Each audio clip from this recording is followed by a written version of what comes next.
Introduction. The magic of the IoT is an intensely practical, personal, experimental art.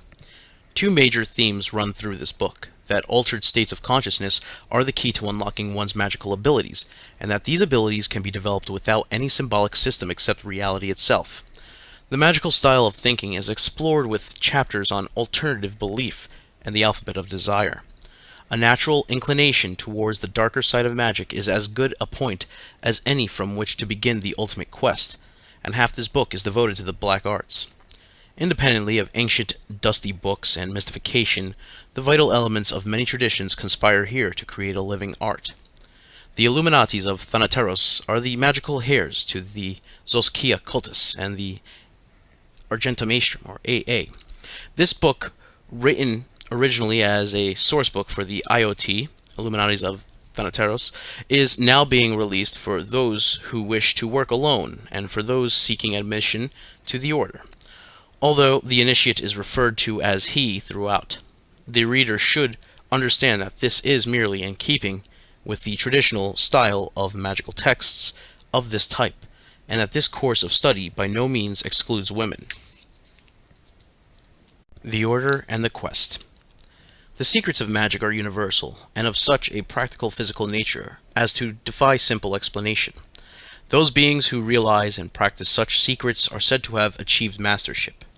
Masters will, at various points in history, inspire adepts to create magic, mystic, religious, or even secular orders to bring others to mastership. Such orders have at certain times openly called themselves the Illuminati. At other times, secrecy has seemed more prudent. The mysteries can only be preserved by constant revelation. In this, the IoT continues a tradition perhaps 7,000 years old, yet the order in the outer has no history, although it is constituted as a satrap of the Illuminati. In the order, with no past, there is nowhere to conceal the future from the present. It takes its name from the gods of sex, Eros, and death, Thanateros. Apart from being humanity's two greatest obsessions and motivating forces, sex and death represent the positive and negative methods of attaining magical consciousness. Illumination refers to the inspiration, enlightenment, and liberation resulting from success with these methods. The specific purpose for which the IoT is constituted is to help determining in what form the as-yet embryonic fifth eon will manifest. Its task, although historic, consists in disseminating magical knowledge to individuals, for at no time since the first eon has humanity stood in such need of these abilities to see its way forward. There is no formal hierarchy in the IoT. There is a division of activity depending on ability as it develops. Students strengthen their magical will against the strongest possible adversary, their own minds. They explore the possibilities of changing themselves at will and explore their own occult abilities in dream and magical activity.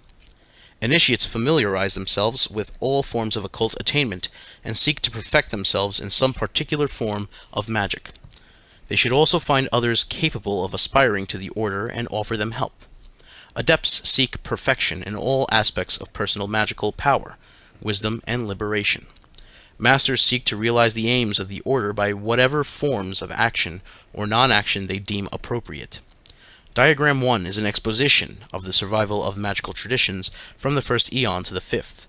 For an extended discussion of the eonics involved, consult the Millennium on page 88. Unfortunately, I cannot provide you with the diagram through Audible.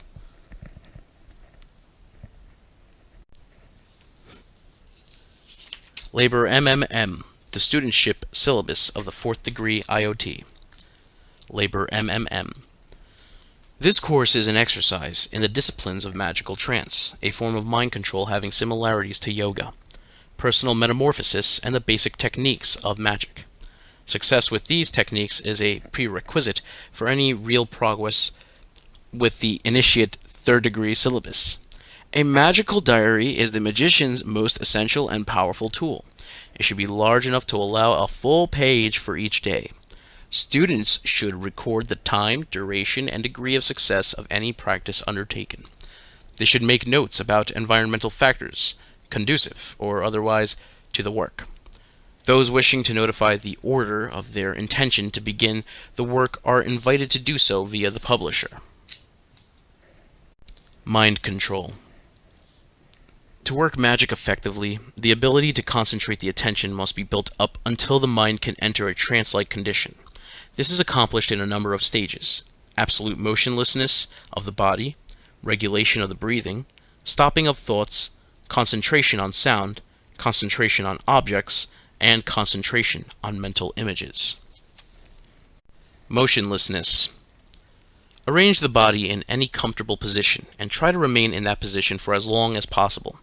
Try not to blink or move the tongue or fingers or any part of the body at all. Do not let the mind run away on long trains of thought, but rather observe oneself passively. What appear to be a comfortable position may become agonizing with time, but persist. Set aside some time each day for this practice, and take advantage of any opportunity of inactivity which may arise. Record the results in the magical diary. One should not be satisfied with less than 5 minutes. When 15 minutes have been achieved, proceed to regulation of the breathing. Breathing. Stay as motionless as possible and begin to deliberately make the breathing slower and deeper. The aim is to use the entire capacity of the lungs, but without any undue muscular effort or strain. The lungs may be held empty or full between exhalation and inhalation to lengthen the cycle. The important thing is that the mind should direct its complete attention to the breathing cycle. When this can be done for 30 minutes, proceed to not thinking. Not thinking. The exercises of motionlessness and breathing may improve health, but they have no other intrinsic value aside from being a preparation for not thinking. The beginnings of the magical trance condition. While motionless and breathing deeply, begin to withdraw the mind from any thoughts which arise. The attempt to do this inevitably reveals the mind to be a raging tempest of activity. Only the greatest determination can win even a few seconds of mental silence, but even this is quite a triumph. Aim for complete vigilance over the arising of thoughts and try to lengthen the periods of total quiescence. Like the physical motionlessness, this mental motionlessness should be practiced at set times and also whenever a period of inactivity presents itself. The results should be recorded in your diary. The magical trances. Magic is the science and art of causing change to occur in conformity with will. The will can only become magically effective when the mind is focused and not interfering with the will. The mind must first discipline itself to focus its entire attention on some meaningless phenomenon. If an attempt is made to focus on some form of desire, the effect is short-circuited by lust of result. Egotistical identification, fear of failure, and the reciprocal desire not to achieve desire, arising from our dual nature, destroy the result. Therefore, when selecting topics for concentration, choose subjects of no spiritual, egotistical, intellectual, emotional, or useful significance, meaningless things. Object concentration. The legend of the evil eye derives from the ability of wizards and sorcerers to give a fixed dead stare. This ability can be practiced against any object. A mark on a wall, something in the distance, a star in the night sky, anything. To hold an object with an absolutely fixed, unwavering gaze for more than a few moments proves extraordinarily difficult, yet it must be persisted in for hours at a time. Every attempt by the eye to distort the object, every attempt by the mind to find something else to think of, must be resisted. Eventually, it is possible to extract occult secrets from things by this technique, but the ability must be developed by working with meaningless objects. Sound concentration. The part of the mind in which verbal thoughts arise is brought under magical control by concentration on sounds mentally imagined. Any simple sound of one or more syllables is selected. For example, Om or Om, Abrahadabra, Yodhe-Valhe, Om Mane Padme Hum, Zazas Zazas, Nasatanadas Zazas. The chosen sound is repeated over and over in the mind to block all other thoughts. No matter how inappropriate the choice of sound may seem to have been, you must persist with it. Eventually, the sound may seem to repeat itself automatically and may even occur in sleep. These are encouraging signs. Sound concentration is the key to words of power and certain forms of spellcasting.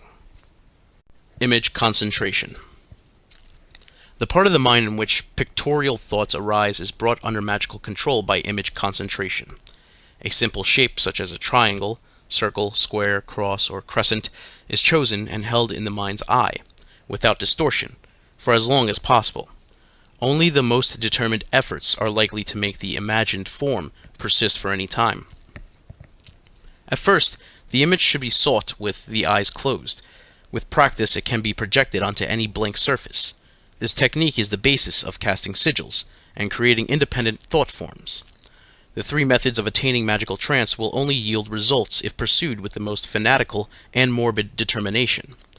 These abilities are highly abnormal and usually inaccessible to human consciousness, as they demand such inhumane concentration.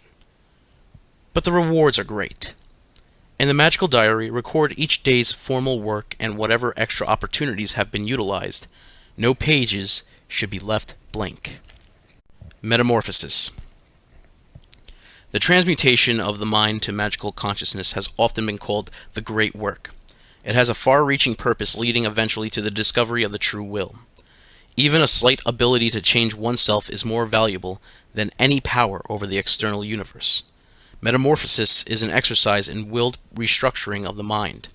All attempts to reorganize the mind involve a duality between conditions as they are and the preferred condition. Thus, it is impossible to cultivate any virtue like spontaneity, joy, pious, pride, grace, or omnipotence without involving oneself in more conventionality, sorrow, guilt, sin, and impotence in the process. Religions are founded on the fallacy that one can or ought to have one without the other. High magic recognizes the dualistic condition, but does not care whether life is bittersweet or sweet and sour. Rather, it seeks to achieve any arbitrary perceptual perspective at will. Any state of mind might arbitrarily be chosen as an objective for transmutation, but there is a specific virtue to the ones given. The first is an antidote to the imbalance and possible madness of the magical trance. The second is a specific against obsession with the magical practices in the third section. They are 1. Laughter, 2. Non-attachment, non-disinterest. Attaining these states of mind is accomplished by a process of ongoing meditation. One tries to enter into the spirit of the condition whenever possible and to think about the desired result at other times. By this method, a strong new mental habit can be established. Consider laughter. It is the highest emotion, for it can contain any of the others from ecstasy to grief. It has no opposite. Crying is merely an underdeveloped form of it which cleanses the eyes and summons assistance to infants. Laughter is the only tenable attitude in a universe which is a joke played upon itself. The trick is to see that the joke played out even in the neutral and ghastly events which surround one. It is not for us to question the universe's apparent lack of taste. Seek the emotion of laughter, and what delights and amuses. Seek it in whatever is neutral or meaningless. Seek it even in what is horrific and revolting. Though it may be forced at first, one can learn to smile inwardly at all things. Non-attachment, non-disinterest best describes the magical condition of acting without lust of result. It is very difficult for humans to decide on something and then do it purely for its own sake. Yet it is precisely this ability which is required to execute magical acts. Only single-pointed awareness will do. Attachment is to be understood both in the positive and negative sense, for aversion is its other face. Attachment to any attribute of oneself, one's personality, one's ambitions, one's relationships or sensory experiences, or equally, aversion to any of these, will prove limiting. On the other hand, it is fatal to lose interest in these things, for they are one's symbolic system or magical reality. Rather, one is attempting to touch the sensitive parts of one's reality more lightly in order to deny the spoiling hand of grasping desire and boredom. Thereby, one may gain enough freedom to act magically. In addition to these two meditations, there is a third, more active form of metamorphosis, and this involves one's everyday habits, however innocuous they might seem. Habits in thought, word, and deed are the anchor of the personality. The magician aims to pull up the anchor and cast himself free on the seas of chaos. To proceed, select any minor habit at random and delete it from your behavior. At the same, adopt any new habit at random. The choices should not involve anything of spiritual, egocentric, or emotional significance, nor should you select anything with any possibility of failure.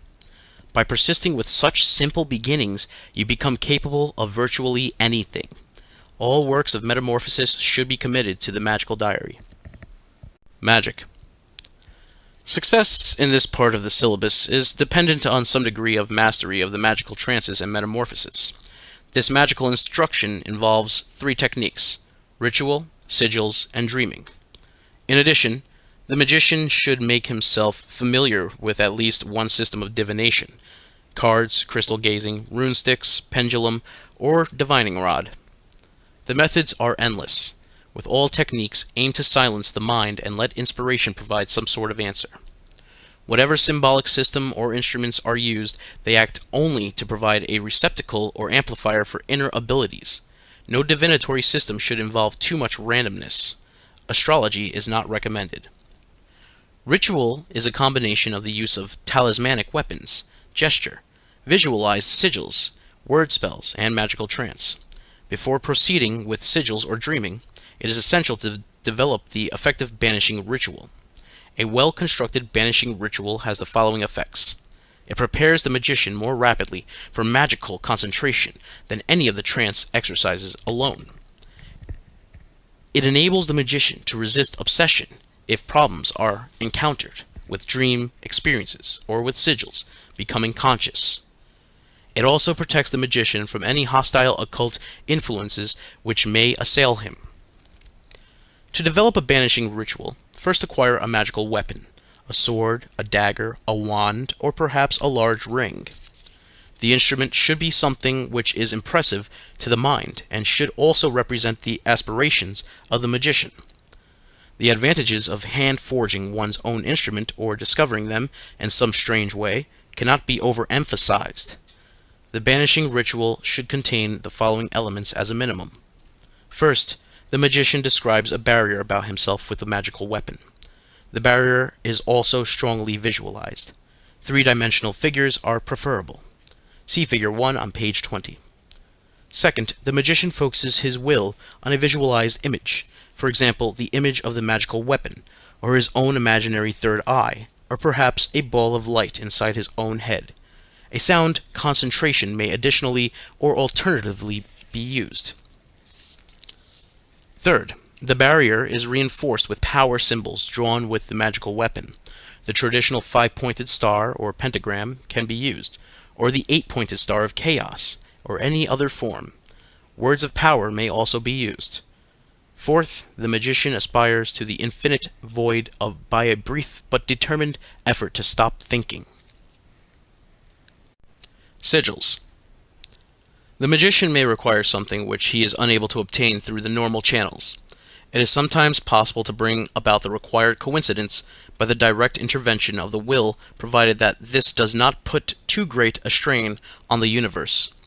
The mere act of wanting is rarely effective, as the will becomes involved in a dialogue with the mind. This dilutes magical ability in many ways. The desire becomes part of the ego complex. The mind becomes anxious of failure. The will not to fulfill desire arises to reduce fear of failure. Soon the original desire is a mass of conflicting ideas. Often the wished for result arises only when it has been forgotten. This last fact is the key to sigils and most forms of magic spell. Sigils work because they stimulate the will to work subconsciously by passing the mind.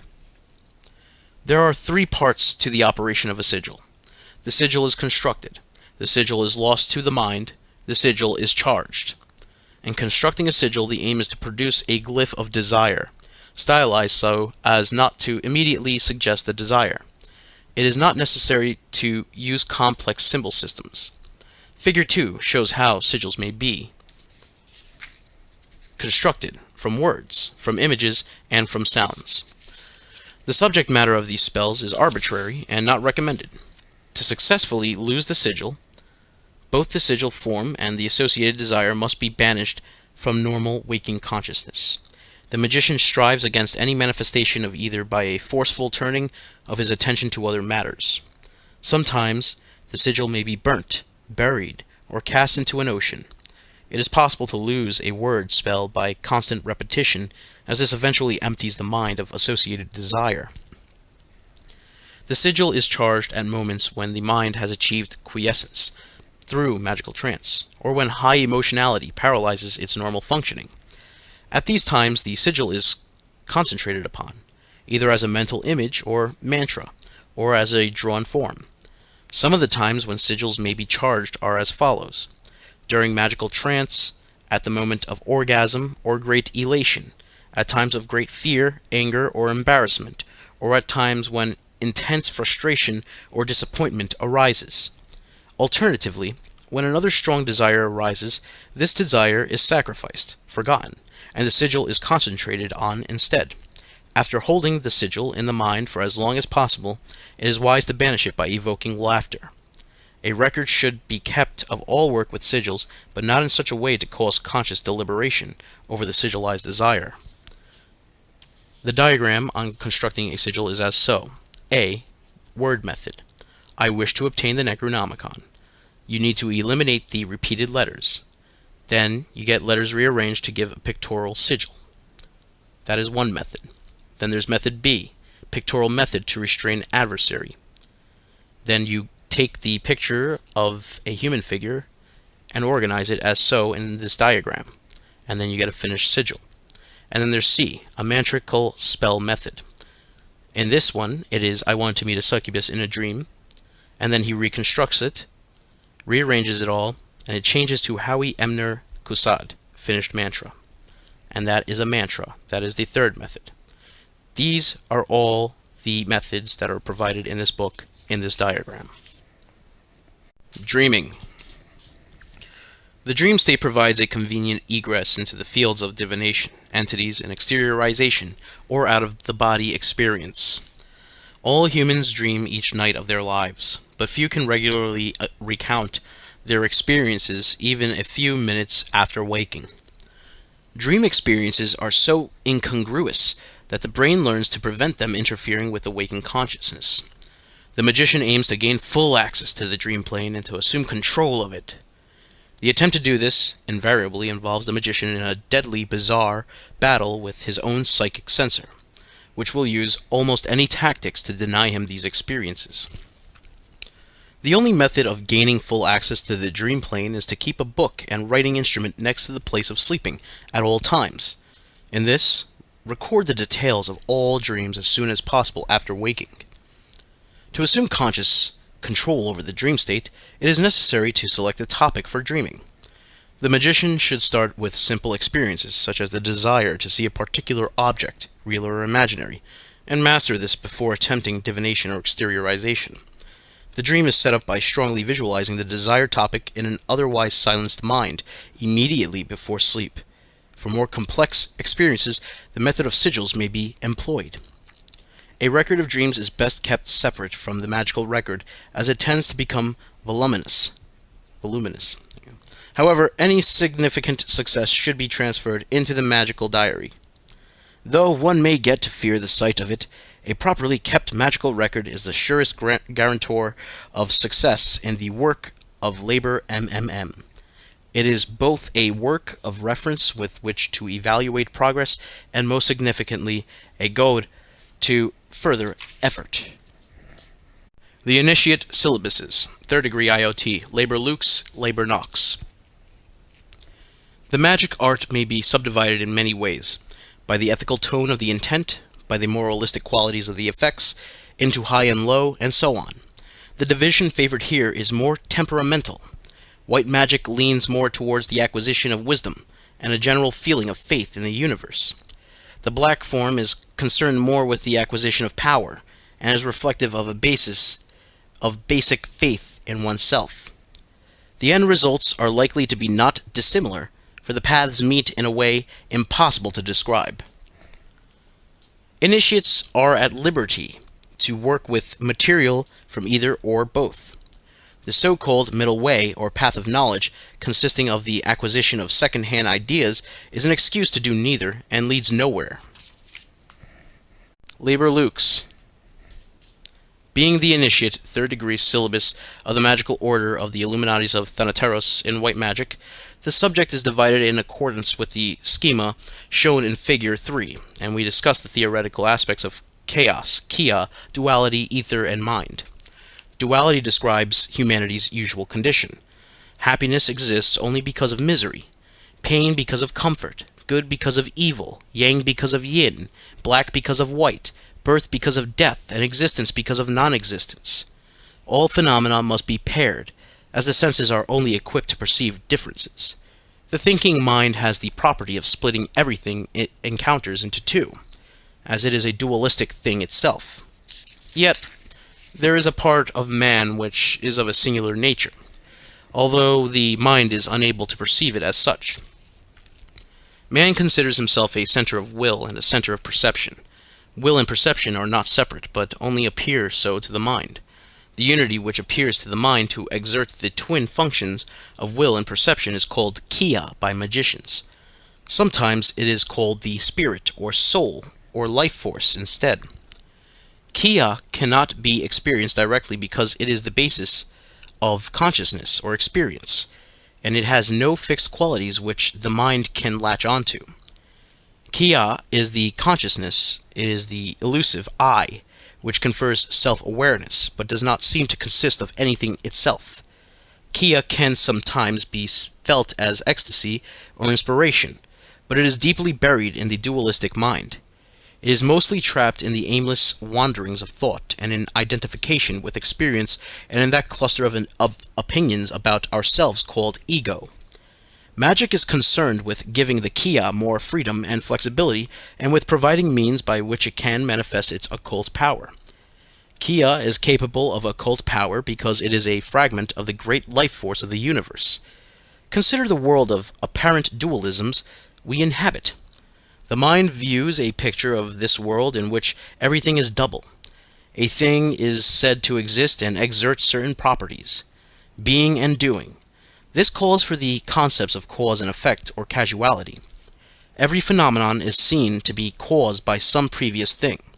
However, this description cannot explain how everything exists in the first place or even how one thing finally causes another.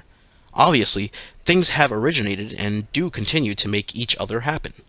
The thing responsible for the origin and continued action of events is called chaos by magicians. It could as well be called God or Tao, but the name chaos is virtually meaningless and free from the childish, anthropomorphic ideas of religion.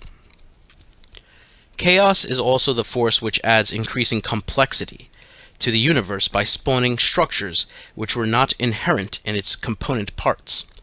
It is the force which has caused life to evolve itself out of dust, and is currently most concentratedly manifest in the human life force, or kia, where it is the source of consciousness.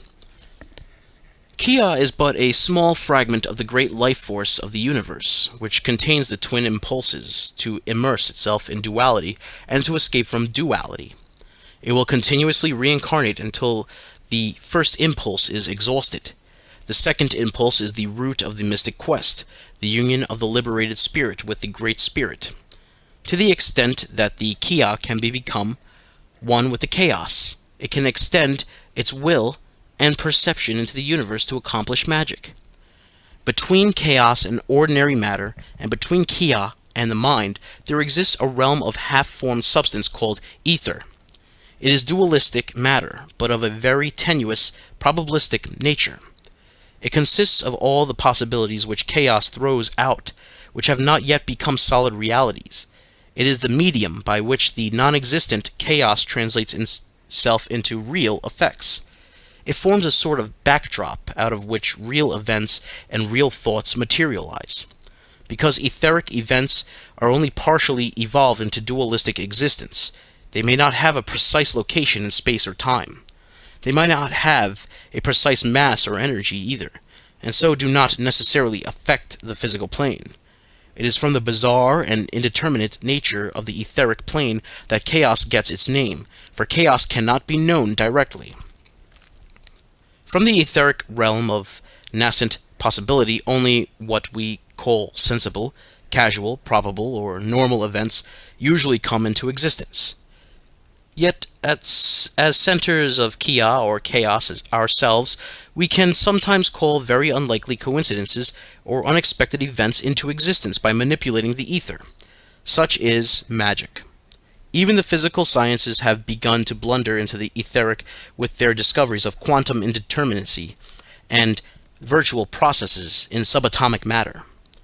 It is the ether which surrounds the central core of the life force with which the magician is concerned. Its normal function is as a Kia, thought intermediary, yet its properties are so infinitely mutable that almost anything can be accomplished with it. Thought gives it shape and Kia gives it power. Thus are will and perception extended into areas of time and space beyond the physical limitations of the material body. It is the very mutability of the etheric which has given rise to such a bewildering variety of magical activity and supportive thought forms all over the universe. The differences, however, are only superficial. When stripped of local symbolism and terminology, all systems show a remarkable uniformity of method. This is because all systems ultimately derive from the tradition of shamanism. It is towards an elucidation of this tradition that the following chapters are devoted. Gnosis. Altered states of consciousness are the key to magical powers. The particular state of mind required has a name in every tradition: no mind. Stopping the internal dialogue passing through the eye of the needle, ayin or nothing, samadhi or one-pointedness, in this book, it will be known as gnosis. It is an extension of the magical trance by other means. Methods of achieving gnosis can be divided into two types.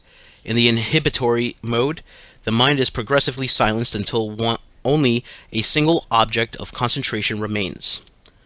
In the excitatory mode, the mind is raised to a very high pitch of excitement, while concentration on the objective is maintained. Strong stimulation eventually elicits a reflex inhibition and paralyzes all but the most central function, the object of concentration. Thus, strong inhibition and strong excitation end up creating the same effect, the one-pointed consciousness or gnosis. Neurophysiology has finally stumbled on what magicians have known by the experience for millennia. As a great master once observed, there are two methods of becoming God, the upright or the averse. Let the mind become as a flame or a pool of still water. It is during these moments of single-pointed concentration, or gnosis, that beliefs can be implanted for magic, and the life force induced to manifest. Table 1 on page 33 shows a number of methods that can be used to attain it. The death posture is a feint at death to achieve an utter negation of thought. It can take many forms, ranging from the simple not-thinking exercise up to the complex rituals. A very fast and simple method consists of blocking the ears, nose, and mouth, and covering the eyes with the hands. The breath and thoughts are forcefully jammed back until near unconsciousness involuntarily breaks the posture. Alternatively, one may arrange oneself before a mirror at a distance of about 2 feet and stare fixedly at the image of one's eye in the mirror with an unblinking corpse-like gaze. The effort required to keep an absolutely unwavering image will of itself silence the mind after a while. Sexual excitation can be obtained by any preferred method. In all cases, there has to be a transference from the lust required to ignite the sexuality to the matter of the magical working at hand. The nature of a sexual working lends itself readily to the creation of independent orders of being, evocation. Also in works of invocation where the magician seeks union with some principle or being. The process can be mirrored on the physical plane. One's partner is visualized as an incarnation of the desired idea or God. Prolonged sexual excitement through kareza, inhibition of orgasm or repeated orgasmic collapse can lead to trance states useful for divination. It may be necessary to regain one's original sexuality from the mass of fantasy and association into which it mostly sinks. This is achieved by judicious use of abstention and by arousing lust without any form of mental prop or fantasy. This exercise is also therapeutic. Be ye ever virgin unto Kia. The concentrations leading to magical trance are discussed in Liber MMM. Emotional arousal is the obverse form of this method. Emotive arousal of any sort can theoretically be used. Even love or grief in extreme circumstances, but in practice only anger, fear, and horror can easily be generated in sufficient strengths to achieve the requisite effect. The well-known ability of fear and anger to paralyze the mind indicates their effectiveness, yet the magician must never lose sight of the objectives of his working. Nothing is to be gained and much may be lost by reducing oneself to gibbering idiocy or catatonia. Sleeplessness, fasting, and exhaustion are old monastic favorites. There should be a constant turning of the mind towards the object of the exercise during these practices. Pain, torture, and flagellation have been used by witches, monks, and fakirs to achieve results. Surrender to pain brings eventual ecstasy and the necessary one-pointedness. However, if the organism's resistance to pain is high, needless damage to the body may result before the threshold is crossed. Dancing, drumming, and chanting require careful arranging and preparation to bring the participants to a climax. Lyrical exaltation through emotive poetry, incantation, song, prayer, or supplication can also be added. The whole is best controlled by some form of ritual. Overbreathing is sometimes used to supplement the effects of dancing or leaping. The right way of walking is not a technique for achieving immediate results, but a meditation which helps the mind to stop thinking. One walks for long stretches without looking at anything directly, but by slightly crossing and unfocusing the eyes, maintaining a peripheral view of everything. It should be possible to remain cognizant of everything within a 180-degree arc from side to side and from the tips of the toes to the sky. The fingers should be curled or clasped in unusual positions to draw attention to the arms. The mind should eventually become totally absorbed in its environment and thinking will cease. Gazing is the inhibitory variant of the above technique. The entire attention is directed to the sight of some object in the environment while the body is kept motionless. Any natural phenomenon, plants, rocks, sky, water, or fire, may be used. There is no magic drug which will by itself have the required effect. Rather, drugs can be used in small doses to heighten the effect of excitation caused by the methods already discussed. In all cases, a large dose leads to depression, confusion, and general loss of control. Inhibitory drugs must be considered with even more caution because of their inherent danger. They often simply sever the life force and body altogether. Sensory overload is achieved when a battery of techniques are used together.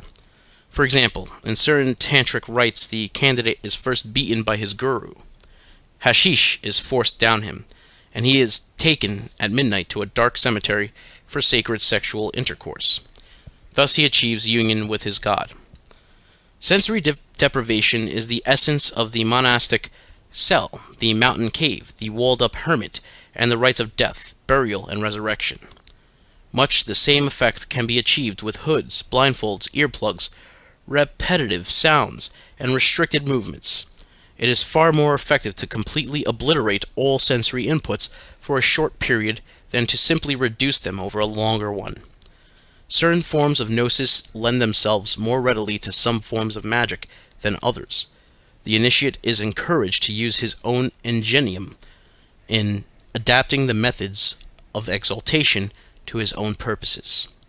Note, however, that inhibitory and excitatory techniques can be employed sequentially, but not simultaneously in the same operation. Evocation. Evocation is the art of dealing with magical beings or entities by various acts which create or contact them and allow one to conjure and command them with pacts and exorcisms. These beings have a legion of names drawn from the demonology of many cultures: elementals, familiars, incubi, succubi, budwills, demons, automata, atavisms, wraiths, spirits, and so on. Entities may be bound to talismans, places, animals, objects, persons, incense smoke, or be mobile in the ether.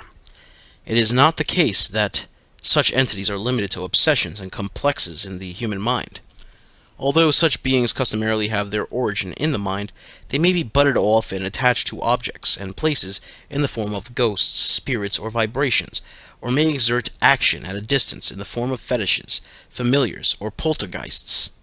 These beings consist of a portion of Kia, or the life force, attached to some etheric matter, the whole of which may or may not be attached to ordinary matter. Evocation may be further defined as the summoning or creation of such partial beings to accomplish some purpose. They may be used to cause change in oneself, change in others, or change in the universe. The advantages of using a semi-independent being rather than trying to effect a transformation directly by will are several. The entity will continue to fulfill its function independently of the magician until its life force dissipates. Being semi-sentient, it can adapt itself to a task in a way that a non-conscious simple spell cannot. During moments of the possession by certain entities, the magician may be the recipient of inspirations, abilities, and knowledge not normally accessible to him. Entities may be drawn from three sources: those which are discovered clairvoyantly, those whose characteristics are given in grimoires of spirits and demons, and those which the magician may wish to create himself. In all cases, establishing a relationship with the spirit follows a similar process of evocation. First, the attributes of the entity, its type, scope, name, appearance, and characteristics, must be placed in the mind or made known to the mind.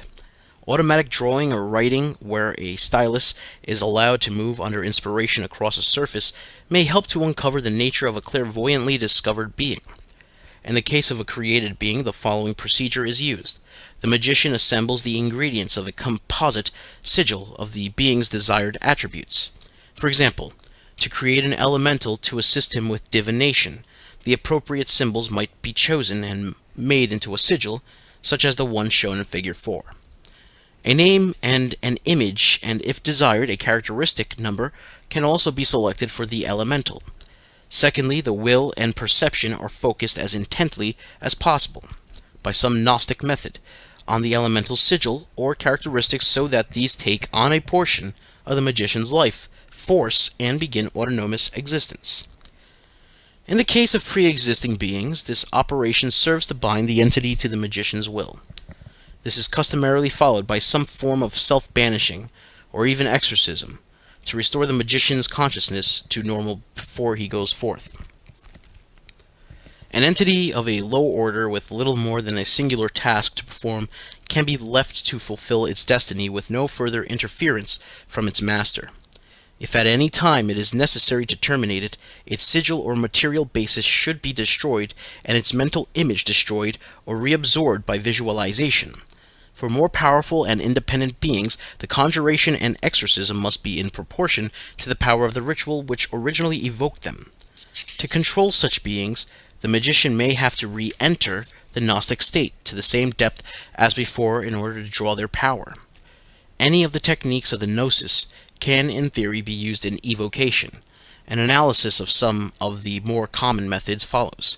Theurgic ritual depends solely on visualization and concentration on complex ceremonial to achieve focus. However, the effect of increasing the complexity is often to create more distraction rather than draw attention to the matter at hand. Will becomes multiple and the result is often disappointing. Conjuration by prayer, supplication, or command is rarely effective unless the appeal be desperate or prolonged till exhaustion ensues.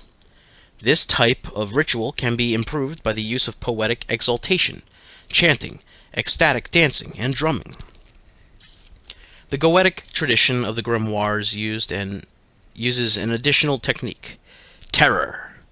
The grimoires were compiled by Catholic priests, and much of what they wrote was deliberate abomination in their own terms.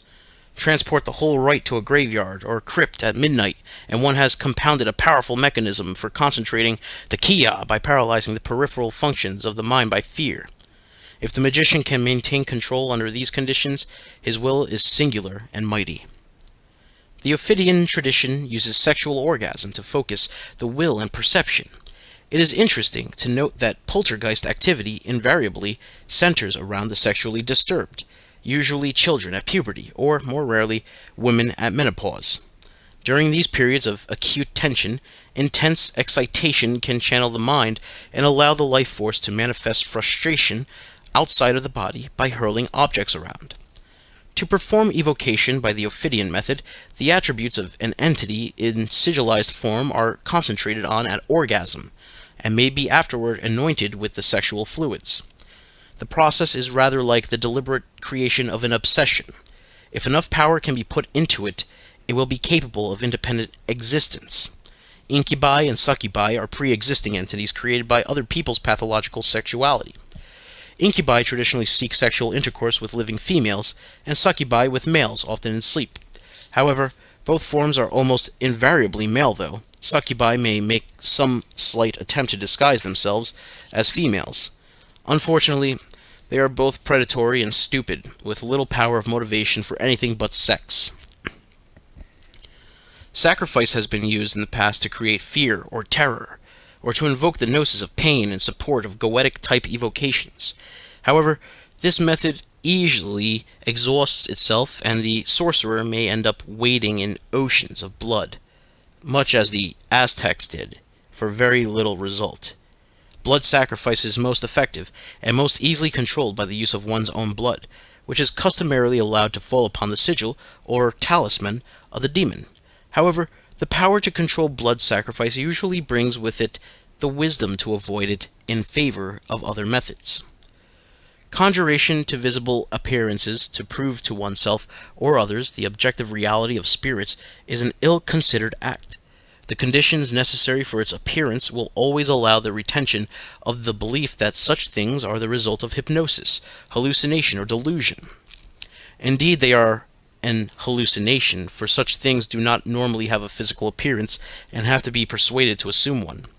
Fasting, sleep, and sensory deprivation combined with drugs and clouds of incense smoke will usually provide a demon with sufficiently sensitive and malleable media in which to manifest an image if commanded to do so.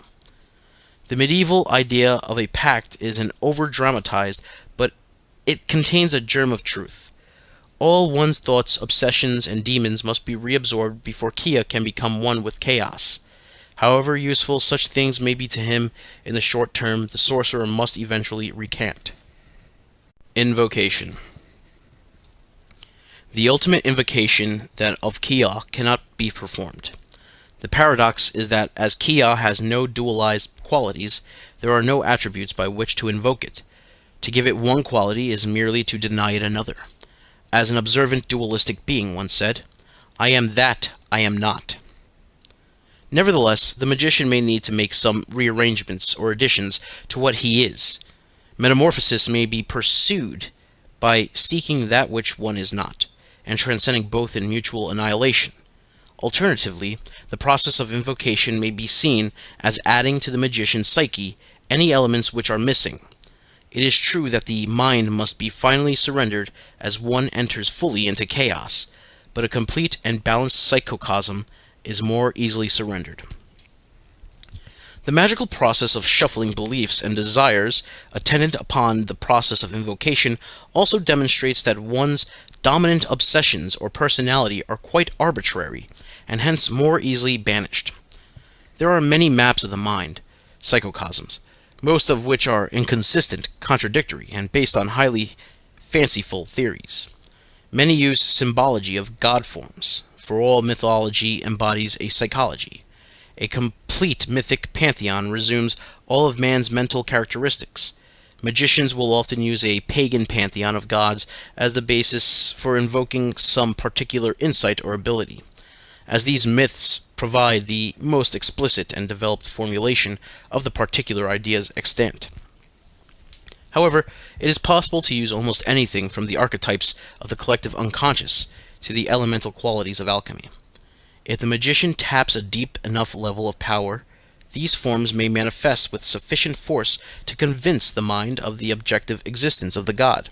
Yet the aim of invocation is temporary possession by the god, communication from the god, and manifestation of the god's magical powers, rather than the formation of religious cults. The actual method of invocation may be described as a total immersion in the qualities pertaining to the desired form. One invokes in every conceivable way. The magician first programs himself into identity with the god by arranging all his experiences to coincide with its nature. In the most elaborate form of the ritual, he may surround himself with the sounds, smells, colors, instruments, memories, numbers, symbols, music, and poetry suggested of the god of quality. Secondly, he unites his life force to the god image with which he has united his mind. This is accomplished with techniques from the Gnosis. Figure 5 shows some examples of maps of the mind. Following are some suggestions for practical ritual invocation. Example invocation of the war god. The initiate stands in a pentagonal chamber, lit by 5 red lamps. He is robed in crimson and the skin of a great bear or wolf. He is girded about with weapons of steel, and an iron crown, or helmet, adorns his head. He has prepared his body by fasting, by rigors, by scourging, and by stimulants. He has constantly turned his mind to things of Mars during the preparations. He casts sulfur, oak, and acris resins into the thurible and anoints his body with tiger balm. He beats a martial air upon a drum to open the temple, or else fires a loud weapon into the air. He has banished all foreign influences from the mind by what means he may, a pentagram ritual being preferred. Drawing blood from his right shoulder with a dagger, he traces the sigil of Mars on his breast and the eye of Horus on his brow. With a sharp sword, he draws the symbol of Mars about him in his mind's eye in lines of crimson fire and visualizes himself in the form of the god Horus. Then he begins his war dance, while an assistant, if he has one, continues to beat the rhythm, apply the scourge, or discharge firearms. Martial music may be played by some machine. As he dances wildly to his god, he chants, "Io Horus, Horus, Horus to me come. Geburazarpe, thou art me, Horus, I am thee, Horus." This he continues until the god taketh him into an ecstasy. Note that any of these props can be dispersed with by anyone whose kia flows steadily into the willed artifacts of imagination. There is no limit to the inconceivable experiences into which the intrepid psychonaut may wish to plunge himself. Here are some ideas for constructing a latter-day black mass as a blasphemy against the gods of logic and rationality. The great mad goddess Chaos, a lower aspect of the ultimate ground of existence in anthropomorphic form, can be invoked for her ecstasy and inspiration. Drumming, leaping, and whirling in free-form movement are accompanied by idiotic incantations. Forced deep breathing is used to provoke hysterical laughter. Mild hallucinogens and disinhibitory agents such as alcohol are taken together with sporadic gasps of nitrous oxide gas. Dice are thrown to determine what unusual behavior and sexual irregularities will take place. Discordant music is played, and flashing lights splash onto billowing clouds of incense smoke. A whole maelstrom of ingredients is used to overcome the senses. On the altar, a great work of philosophy, preferably by Russell, lies open, its pages fiercely burning. Saturn, the god of death, might be invoked in the following manner. The initiate first prepares himself by fasting, sleeplessness, and exhaustion. He retires to chamber, which is in near total darkness, being illuminated only by 3 sticks of a resinous, cloying, musty incense. He weighs his body down by wrapping sheets of lead around his limbs, trunk, and head. Otherwise his body is cold and naked. To a slow, monotonous drumbeat, he conducts a mock burial of himself. With extreme caution, he may take small quantities of atropine like solanum, alkaloids. Then he meditates on himself in the aspect of a corpse or skeleton arising slowly from the tomb in a tattered winding sheet and assuming his scythe of office. In works of invocation, nothing succeeds like excess. Liberation. In creating life out of the primeval slime, chaos has always sought to increase its possibilities of expression and to diversify its manifestations. During the evolution of life there have been many stagnant periods and some reversals, but overall, the inherent superiority of the most flexible, adaptable, inclusive, and complex creatures, cultures, men, and ideas always wins out. To seek these qualities is to achieve more liberation than any bizarre feat of renunciation or reorganization of political power is likely to create. It is a mistake to consider any belief more liberated than another. It is the possibility of change which is important. Every new form of liberation is destined to eventually become another form of enslavement for most of its adherents. There is no freedom from duality on this plane of existence, but one may at least aspire to choice of duality. Liberating behavior is that which increases one's possibilities for future action. Limiting behavior is that which tends to narrow one's options. The secret of freedom is not to be drawn into situations where one's number of alternatives becomes limited or even unitary. This is an abominably difficult path to tread. It means stepping outside of one's own culture, society, relationships, family, personality, beliefs, prejudices, opinions, and ideas. It is just these comforting chains which seem to give definition, meaning, character, and a sense of belonging to most people. Yet, in casting off one set of chains, one cannot avoid adopting another set unless one wishes to live in a very reduced and impoverished style, itself a limitation.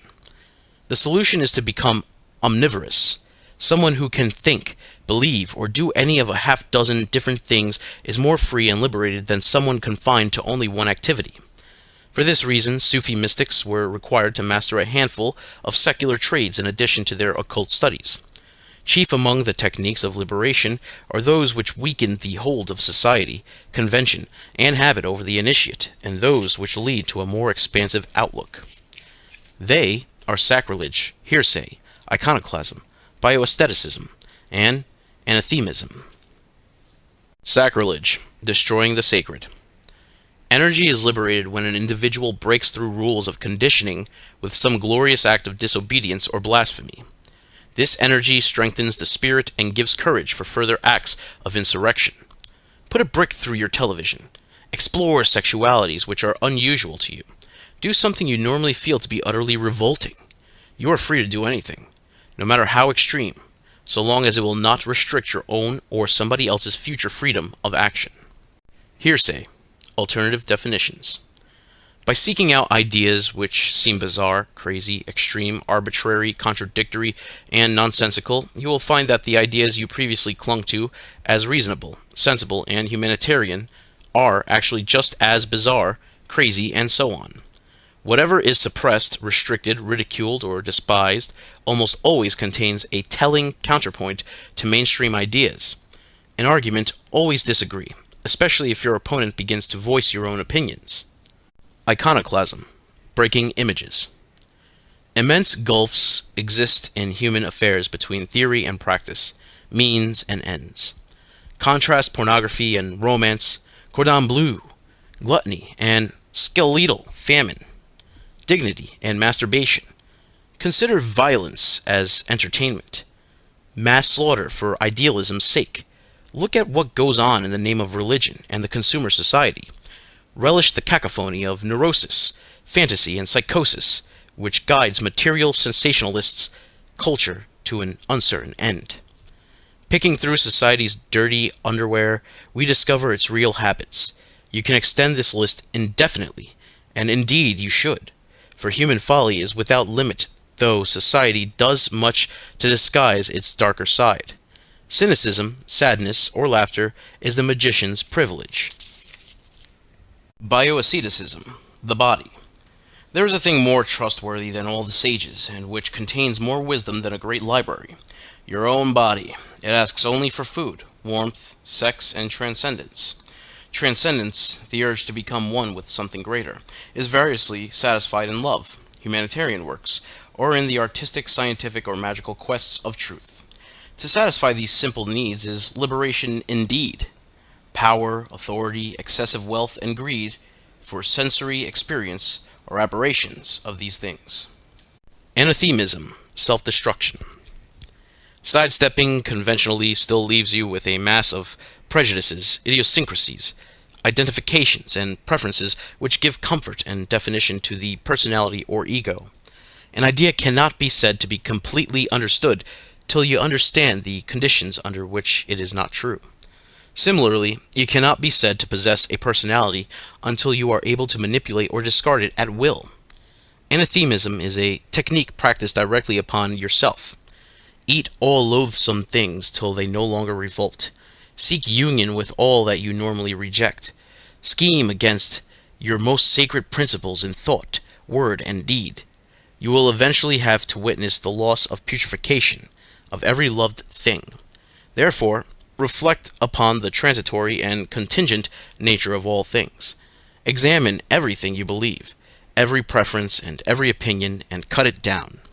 The personality, a mask of convenience, becomes stuck to the face. I becomes clouded by I.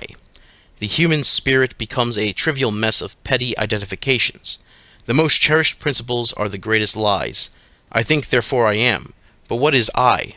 The more you think, the more the eye closes. Thinking, I am asleep, my eye is blinded. The intellect is a sword, and its use is to prevent identification with any particular phenomenon encountered. The most powerful minds cling to the fewest fixed principles. The only clear view is from atop the mountain of your dead selves. Algoids. The magician's most important invocation is that of his genius, demon, true will, or algoids. This operation is traditionally known as attaining the knowledge and conversation of the holy guardian angel. It is sometimes known as the magnum opus or the great work. The algoids may be defined as the most perfect vehicle of Kia on the plane of duality. As the avatar of Kia on earth, the algoids represents the true will, the raison d'être of the magician, his purpose in existing. The discovery of one's true will or real nature may be difficult and fraught with danger, since a false identification leads to obsession and madness. The operation of obtaining the knowledge and conversation is usually a lengthy one. The magician is attempting a progressive metamorphosis, a complete overhaul of his entire existence, yet he has to seek the blueprint for his reborn self as he goes along. Life is less the meaningless accident it seems. Kia has incarnated in these particular conditions of duality for some purpose. The inertia of previous existences propels Kia into new forms of manifestation. Each incarnation represents a task or a puzzle to be solved, on the way to some greater form of completion. The key to this puzzle is in the phenomena of the plane of duality in which we find ourselves. We are, as it were, trapped in a labyrinth or maze. The only thing to do is move about and keep a close watch on the way the walls turn. In a completely chaotic universe, such as this one, there are no accidents. Everything is significant. Move a single grain of sand on a distant shore, and the entire future history of the world will eventually be changed. A person doing his true will is assisted by the momentum of the universe, and seems possessed of amazing good luck.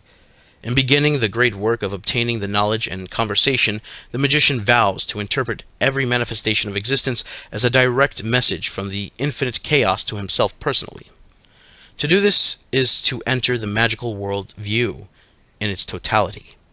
He takes complete responsibility for his present incarnation and must consider every experience, thing, or piece of information which assails him from any source as a reflection of the way he is conducting his existence. The idea that things happen to one that may or may not be related to the way one acts is an illusion created by our shallow awareness. Keeping a close eye on the walls of the labyrinth, the conditions of his existence, the magician may then begin his invocation. The genius is not something added to oneself. Rather, it is a stripping away of excess to reveal the God within. Directly on awakening, preferably at dawn, the initiate goes to the place of invocation, figuring to himself as he goes that being born anew each day brings with it the chance of greater rebirth. First he banishes the temple of his mind by ritual or by some magical trance. Then he unveils some token or symbol or sigil which represents to him the holy guardian angel. This symbol he will likely have to change during the great work as the inspiration begins to move him. Next he invokes an image of the angel into his mind's eye. It may be considered as a luminous duplicate of one's own form standing in front of or behind one, or simply as a ball of brilliant light above one's head. Then he formulates his aspirations, in what manner he will, humbling himself in prayer or exalting himself in loud proclamation as his need to be. The best form of this invocation is spoken spontaneously from the heart, and if halting at first, will prove itself in time. He is aiming to establish a set of ideas and images which correspond to the nature of his genius, and at the same time receive inspiration from that source. As the magician begins to manifest more of his true will, the algoids will reveal images, names, and spiritual principles by which it can be drawn into greater manifestation. Having communicated with the invoked form, the magician should draw it into himself and go forth to live in the way he hath willed. The ritual may be concluded with an aspiration to the wisdom of silence by a brief concentration on the sigil of the algoids, but never by banishing. Periodically, more elaborate forms of ritual, using more powerful forms of gnosis, may be employed. At the end of the day, there should be an accounting and fresh resolution made. Though every day be a catalogue of failure, there should be no sense of sin or guilt. Magic is the raising of the whole individual in perfect balance to the power of infinity, and such feelings are symptomatic of imbalance. If any unnecessary or imbalanced scraps of ego become identified with the genius by mistake, then disaster awaits. The life force flows directly into these complexes and bloats them into grotesque monsters, variously known as the demon Koronzon. Some magicians attempting to go too fast with this invocation have failed to banish this demon, and have gone spectacularly insane as a result. Divination. Space, time, mass, and energy originate from chaos, have their being in chaos, and through the agency of the ether, are moved by chaos into the multiple forms of existence. Some of the various densities of the ether have only a partial or probabilistic differentiation into existence, and are somewhat indeterminate in space and time. In the same way that mass exists as a curvature in space, time, extending with a gradually diminishing force to infinity that we recognize as gravity, so do all events, particularly events involving the human mind, send ripples through all creation. Various methods of intercepting and interpreting these ripples constitute the mantic art or divination. These ripples through space and time can only be received if they strike a note of resonance in the receiver, and are not drowned out by noise or suppressed by the psychic censor. Some forms of resonance exist naturally, as between a mother and child, or between lovers. Otherwise, they have to be established by concentrating on the object of divination. The general level of mental noise can be suppressed by silencing the mind by some Gnostic method. This also assists with the concentration. The inhibitory mode of the gnosis is most frequently used. Sleeplessness, fasting, and exhaustion may cause prescience through visions, but as with drugs, there is always the difficulty of maintaining concentration. Any form of magical trance can be adapted for divination by first directing an intense concentration towards the desired matter of divination, or some sigilized form of it, and then allowing impression to arise into the vacuous state of consciousness. Many of the excitatory techniques can be used, but some with difficulty. Augury may be made by sacrifice, and men have tortured themselves for knowledge, but sex is the easiest. Erotocomatose lucidity, or sex trance, describes a condition brought about by continually stimulating and exhausting the sexuality by any possible means until the mind enters the borderland state between consciousness and unconsciousness. So far, only direct prescience, the ideal of divination, has been discussed. This is not always possible, and recourse must often be had to the use of symbolic intermediaries. These can augment the practice of divination greatly or ruin it utterly. Assuming that the magical perception can forge some sort of tenuous connection with the answer to a question, symbols are shuffled, drawn, or selected in some manner to carry the answer into the conscious mind. Then a further effort must be made in the interpretation to get that magical perception to come into complete manifestation. Symbols are easy to come by. Any system can be used. The difficulty lies in forging the magic link. In obtaining the symbolic result, the magician tries to let the magic slip through below the level of conscious control, but must not let the process become merely random. For example, in cartomancy or tarot divinations, one should look through the pack first and then shuffle but lightly, or the result will be completely random, and the chances of the spread being able to stimulate the magical perception will be reduced. Once the symbol has been obtained, it should be used to help the magical perception crystallize more fully. It should become a basis for lateral thinking or intuitive guesswork, rather than as a final answer to be mechanically interpreted. Astrology is not a valid form of magical divination because it assumes a casual relationship between events which are linked only very weakly, if at all. If the relationship were strong, then astrology would be an ordinary secular science. As the relationship is very weak, astrology owes whatever success it has to the natural prescience of its practitioners and obscures its failures with impressions, evasiveness, and ambiguity. The best methods of obtaining symbolic intermediate results are those which are just below the threshold of deliberateness, but above the threshold of pure randomness. Shamanistic type method involving the casting of bones, stones, or sticks marked with runes are simplest and best. As methods involving the fall of coins or dice, the separation of yarrow stalks and their rules for interpretation became progressively more complex the more remote the prescient ability became. Highly complex mathematical systems represent decadence of the art. Of all the forces which obstruct divination, none has more power over the civilized consciousness than what is called the psychic censor. This is the same factor which denies us access to most of our dream experiences, and prevents us from being overwhelmed by the millions of sensory impressions, which bombard our body ceaselessly. Although we could not function without it, it is useful to be able to turn parts of it off at times. Hallucinogenic drugs knock it out unselectively and are not much use. The magician must begin to notice all coincidences which surround him, instead of dismissing them. Often one notices that just before somebody said something or an event occurred, one knew it would happen.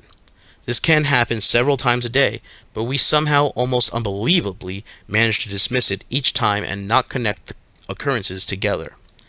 If a definite effort is made to consciously note these occurrences as well as to record them in the magical diary, they start to become much more numerous. So many coincidences occur that it is ridiculous to use the word coincidence at all. One is becoming prescient. Enchantment. Magical will may exert its effects directly on the universe, or it may use symbols or sigils as intermediaries. The creation of direct effects, like prescience in divination, represents a high point in the art and is just as elusive. Making things happen by either method is referred to as the art of enchanting or the casting of enchantments. From a magical point of view, it is axiomatic that we have created the world in which we exist. Looking about himself, the magician can say, "Thus have I willed," or "Thus do I perceive," or more accurately, "Thus does my Kia manifest." It may seem strange to have willed such limiting circumstances, but any form of dualistic manifestation or existence implies limits. If the Kia had willed a different set of limitations, it would have incarnated elsewhere. The tendency of things to continue to exist, even when unobserved, is due to their being in chaos. The magician can only change something if he can match the chaos which is upholding the normal event. This is the same as becoming one with the source of the event. His will becomes the will of the universe in some particular aspect. It is for this reason that people who witness real magical happenings at close range are sometimes overcome with the nausea and may even die. The part of their Kia, or life force, which was upholding the normal reality, is forcibly altered when the abnormal occurs. If this type of magic is attempted with a number of people working in perfect synchronization, it works much better. Conversely, it is even more difficult to perform in front of many persons, all of whom are upholding the ordinary course of events. In trying to develop the will, the most fatal pitfall is to confuse will with chauvinism of the ego. Will is not willpower, virility, obstinacy, or hardness. Will is unity of desire. Will expresses itself best against no resistance when its action passes unnoticed. Only when the mind is in a state of multiple desire do we witness the idiot agonizations of willpower. Pitting oneself against various oaths, abstentions, and tests is merely to set up conflicts in the mind. The will always manifests as the victory of the strongest desire, yet the ego reacts with disgust if its chosen desire fails. The magician therefore seeks unity of desire before he attempts to act. Desires are rearranged before an act, not during it. In all things he must live like this, as reorganization of disbelief is the key to liberation, so is reorganization of desire the key to will. In practice, many difficulties can be gotten around by using various types of sigil. The desire is represented by some pictorial glyph, by a wax image, to be wounded, bound, or healed by the characters of a magical alphabet, or by some image in the mind's eye. All these serve as a focus for the will. Concentration on these spells should be augmented by some form of Gnostic exaltation to cast the enchantment. When considering any form of enchantment, remember this: it is infinitely easier to manipulate events while they are still embryonic or at their inception. Thus does the magician turn that aspect of chaos which manifests as casuality to his advantage, rather than oppose it. The desire then manifests as a convenient but strange coincidence, rather than a startling discontinuity. The will may be strengthened by one other technique aside from the concentrations of magical trance, and that is by luck. The magician should observe the current of his luck in small, inconsequential matters, find the conditions for its success, and try to extend his luck in various small ways. He who is doing his true will is assisted by the momentum of the universe. Liber Null. Being the initiate third-degree syllabus of the magical order of the Illuminatis of Thanateros in black magic, this subject is divided up in accordance with the schema shown in Figure 6. We will begin by discussing the spirit of black magic. Magical power is the key to the heaven-hell of the now. Unaware of this, many slip into the unsatisfactory grayness of small fears and small desires, confused. Then they invent pleasurable or painful hereafters to replace the present. The life force seeks ever the flesh, body, ideas, emotions, experiences, etc., through endless incarnations. For without the flesh, Kia has no mirror for itself, and there is no awareness, no ecstasy, nothing. It is either this nothing or the flesh, and the condition of the flesh is dual. Eternal warfare is the price, purpose, and reward of existence. Kia evolves into a myriad of experiences, and these are all self. They are all forms of our awareness, to oppose the great dualities like sex and death, or pain and pleasure. The great evolution of Kia, with lesser fears and desires, is the beginning of failure of satisfaction. Existence is the great indulgence. Anything less than this, any attempt to avoid part of oneself, is to invite loss of form, a self-negation leading to a shrinkage of spirit. The self alone is God and should recognize itself in all things, for those who uphold limited values bind themselves to mediocrity and failure. Those who self-righteously value their own contradictions are mighty on this earth. Our dual nature is all morality. It is foolish to be other than we are. Acceptance and living without restraint I will call the highest virtue. The greatest sinners are the greatest saints, though they may be unconscious of this. Great men are greatly dual, and doubleness is not the end of it. Every moment the consortium of I puts forward a new face. I am not who I was seconds ago, much less yesterday. Our name is multiple. I am a colony of beings, sharing the same envelope, and Kia, the self-love which binds them together, will one day hurl them apart, attempting even death for its satisfaction. What is a god but man wielding the force of chaos? To him nothing is true. Everything is permitted. There is no purpose in his existence. He is free to choose his own. He has bound himself to earth forever and reincarnates at will. For the universe is mad and arbitrary in her ways. Nothing is unchangeable, except change itself. The only universal principle is the universal lack of principle. Yet the great goddess Chaos will lend some of her power to those who can become her favorites. And must our dualities be kept in coexistent separation to retain the power of satisfaction? The small pleasures of the gourmet, semi-digested, overripe, putrefying food have come almost full circle to the consumption of excrement, with little satisfaction. Rather would I take plain, wholesome food for the body, and taste the nectars of revulsion and delight but occasionally. Reserve Kia for the works of inspiration, ecstasy, and magic. Seeking pleasure is the surest invocation of displeasure. One falls back rapidly into the general greyness. But if an emotion be pushed to the furthest realms of non-necessitation, then there is nothing to balance ecstasy but ecstasy. Gnosis is the mechanism by which Kia draws back from the flesh in preparation for the mighty indulgences of magic. A great saving to accomplish a great spending. Kia is nascent energy, seeking form. It has been called the great desire, the life force, or self-love.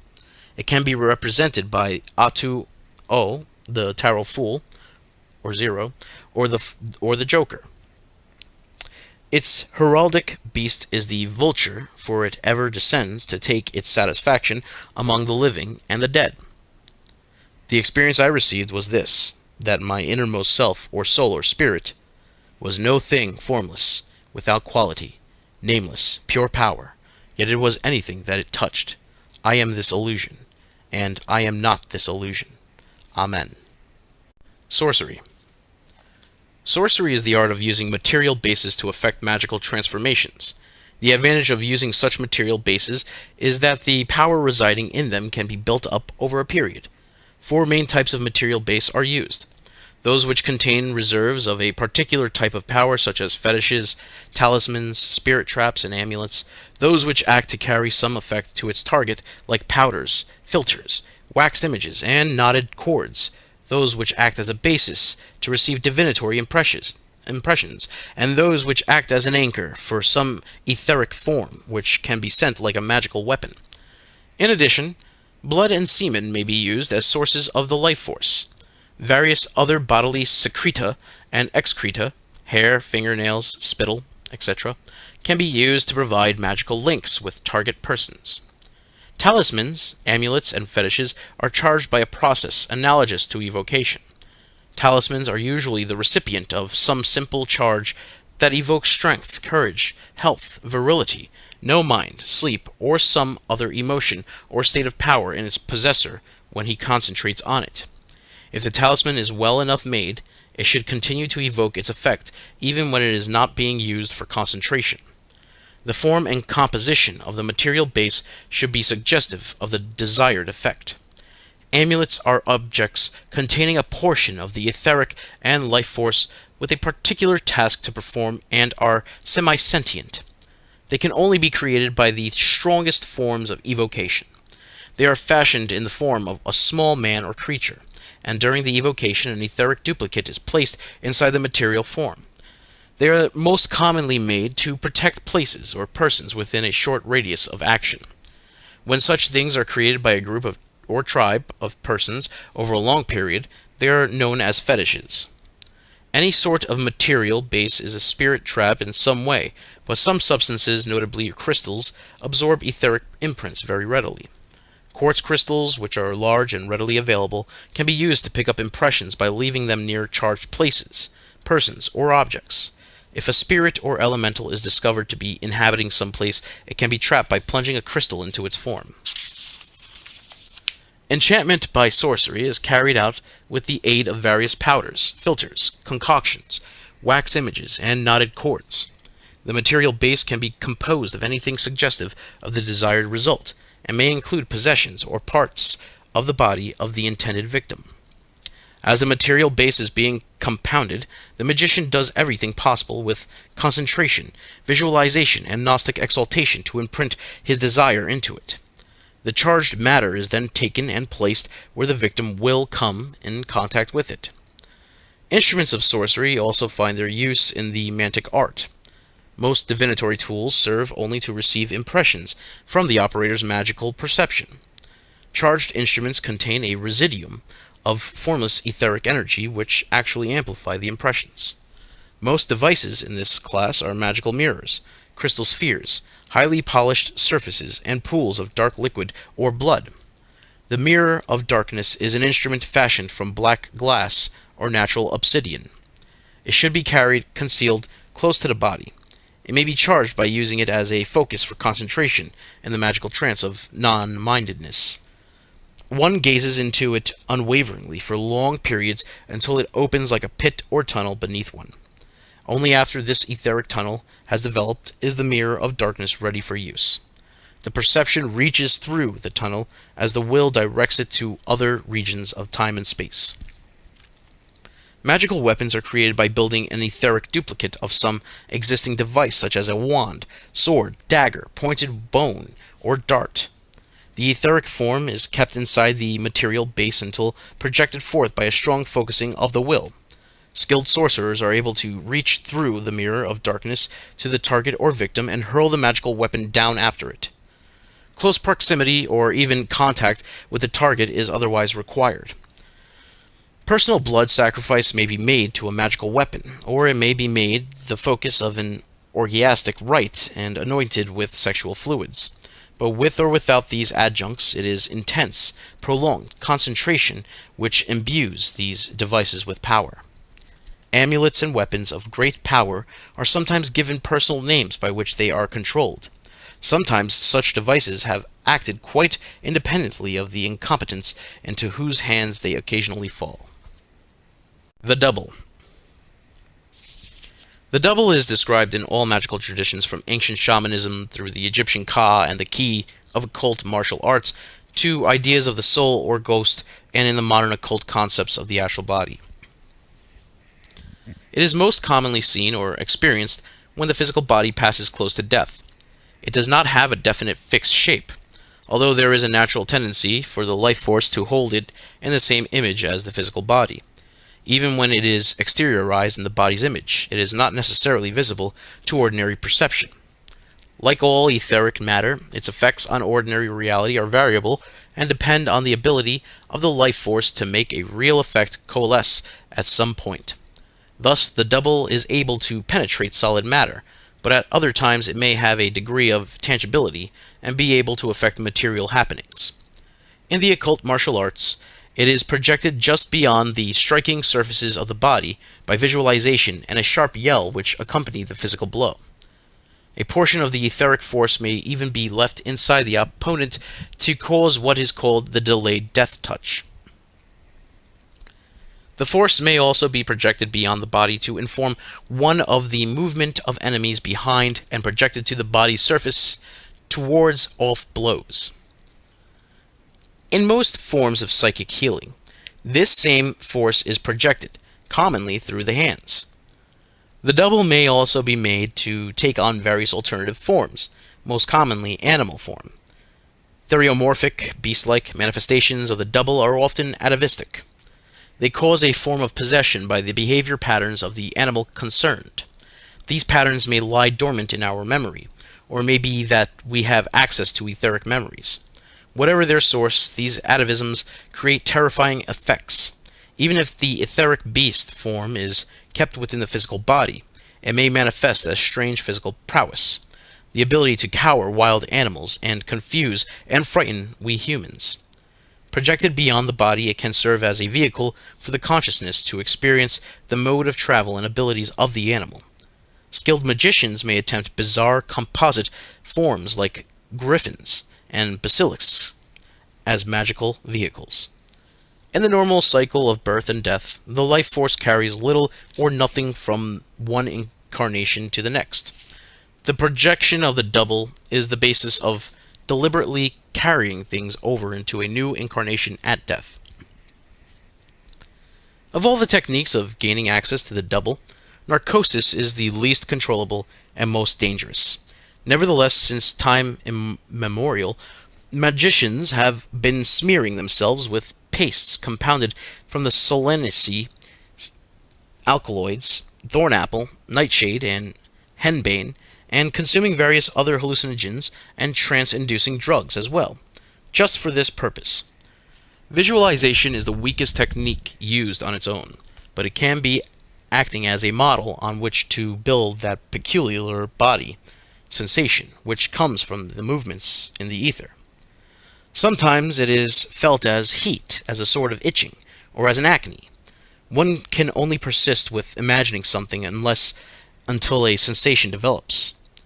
Sharp, high-pitched yells and exultations or exhalations of breath are used to help project the force in martial arts and occult yogas.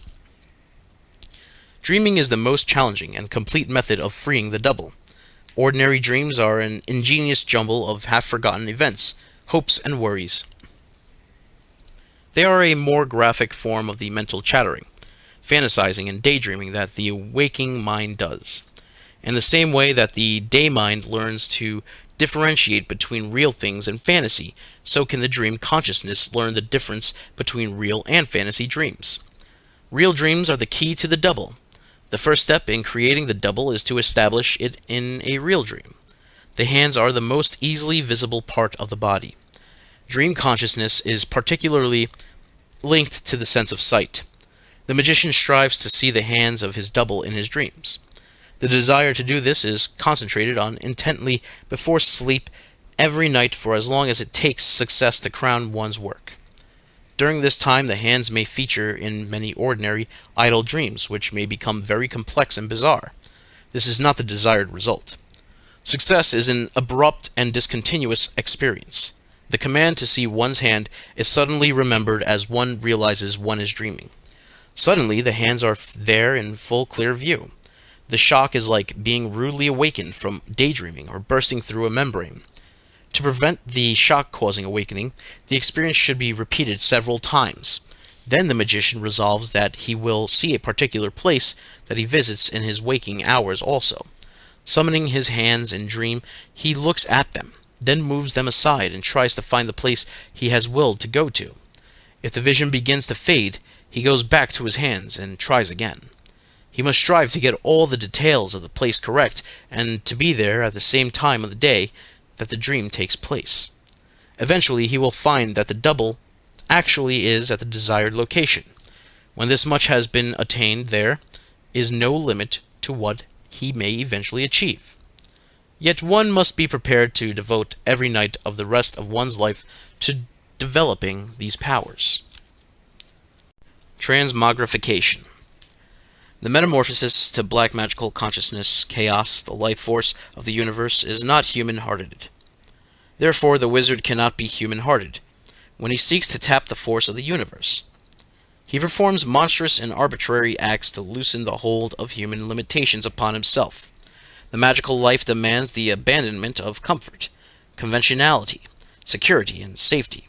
For competition, combat, extremes, and adversity are needed to produce higher resolutions and personal evolution. An air of desperation is required in a life lived close to the edge. One must be living by one's wits. In a stagnant environment, the body-mind creates its own adversity, disease, and fantasy. Only in extremes can the spirit discover itself. A fluid environment is required as a vessel for magical consciousness. Only a fluid environment can conform to beliefs about it and be subject to the subtle magic forces. Only in mutable circumstances can divination come into its own. Therefore, abandon all fixed patterns of residence, employment, relationship, and taste. Among the titles of Kia is Anon.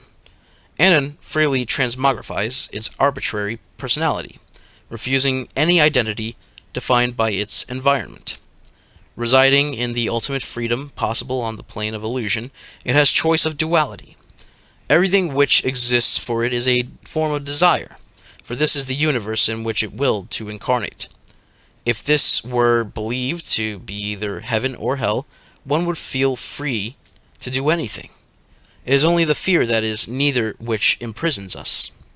The idea of mind or ego as a fixed attribute or possession of self is illusory. All that can be said of Kya is that the amount of meaning one experiences is proportional to Kya's manifestation in one's circumstances. Kya is felt as meaningfulness, power, genius, and ecstasy in action. Outside of this, nothing is true. The wizard doeth as he wilt on this illusory plane, knowing that nothing is more important than anything else, and that anything he does is only a gesture. He is thus free to do anything as though it mattered to him. Acting without lust of result, he achieves his will. In the arena of Anon compete numerous selves, souls, familiar spirits, demons, obsessions, and an infinity of possible experiences. Each game is short, and then the pieces are hurled through death into unrecognizable new configurations. Only the style and spirit of Anon's play survive transmogrification, unless the etheric body has achieved great integration. The axe of the black magician will bind him to earth forever, but if he be fearful of his ability to find his way back to his previous occult learning, he may strongly visualize the sigil of chaos shown in Figure 7 at his death. Ecstasy. Being a resume of the Quadriga Sexualis, a series of somatic trances involving the death posture and rites of Thanateros, the science and art of the sacred alignments between the magical will and certain forms of Gnostic exaltation are shown in Figure 8. The pinnacle of excitation and the cave of absolute quiescence are the same place magically and physiologically. In that hidden dimension of one's being hangs the hawk vulture of the self, or Kya, free of desire, yet ready to hurl itself into any experience or act. The endless variations of the gnosis of quiescence are all the death posture, but the following may be of particular use in part or whole. Kneeling in the dragon position, hands flat on thighs, spine erect, the initiate stares fixedly at the image of his own eyes in a large mirror before him, about 2 feet away. The temple is, best, completely featureless, black or white. He may have prepared himself previously by concentration on one of the magical trances, or by some intense effort of convergent thinking.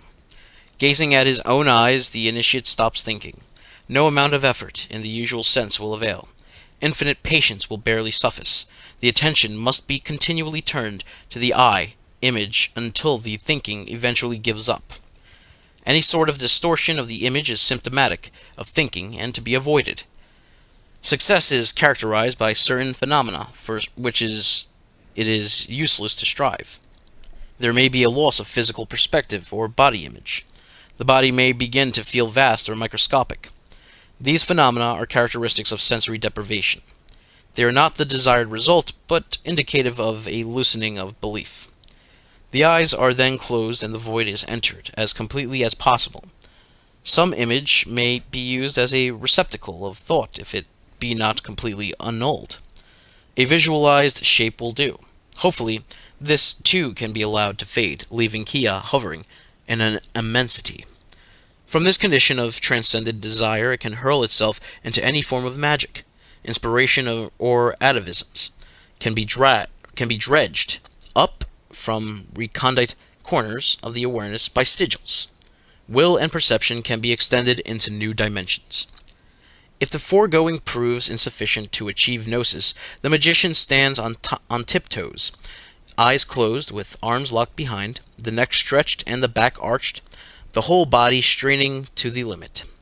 The breathing becomes deep and spasmodic as the crucifixion continues. Oblivious to everything except the strain and tension which rack his entire being, he may attain the void, as this too is suddenly removed, and he falls exhausted, supine, to the floor. At this point, he evokes the sensation of laughter, reflecting on the meaninglessness of anything as he becomes conscious of it. He laughs aimlessly at everything. He may be granted the grace of being swept up onto the divine madness of ecstatic laughter. The death posture is chief among the rites of Thanateros, for it can be applied to inspire reify, and exhaust, as well as transcend desire. Normal congress, the genital embrace of persons of opposed sexes, should in any manifestation, magical or not, inspire the participants with something, if only mutual attachment. Employed magically, it can provide amplified inspiration for almost anything. The lunar current of the priestess is observed for a day in which the libido is strong. In the priest, the libido is strengthened by conservation. Retiring to the place of working, each attains the silence of the mind by any favored method. For example, they may kneel before each other in the dragon position and perform the preliminaries of the death posture. Then they become conjoined in a stimulatory embrace. As congress occurs, the subject for inspiration or its sigil is meditated on as the mountain of excitation is gradually climbed.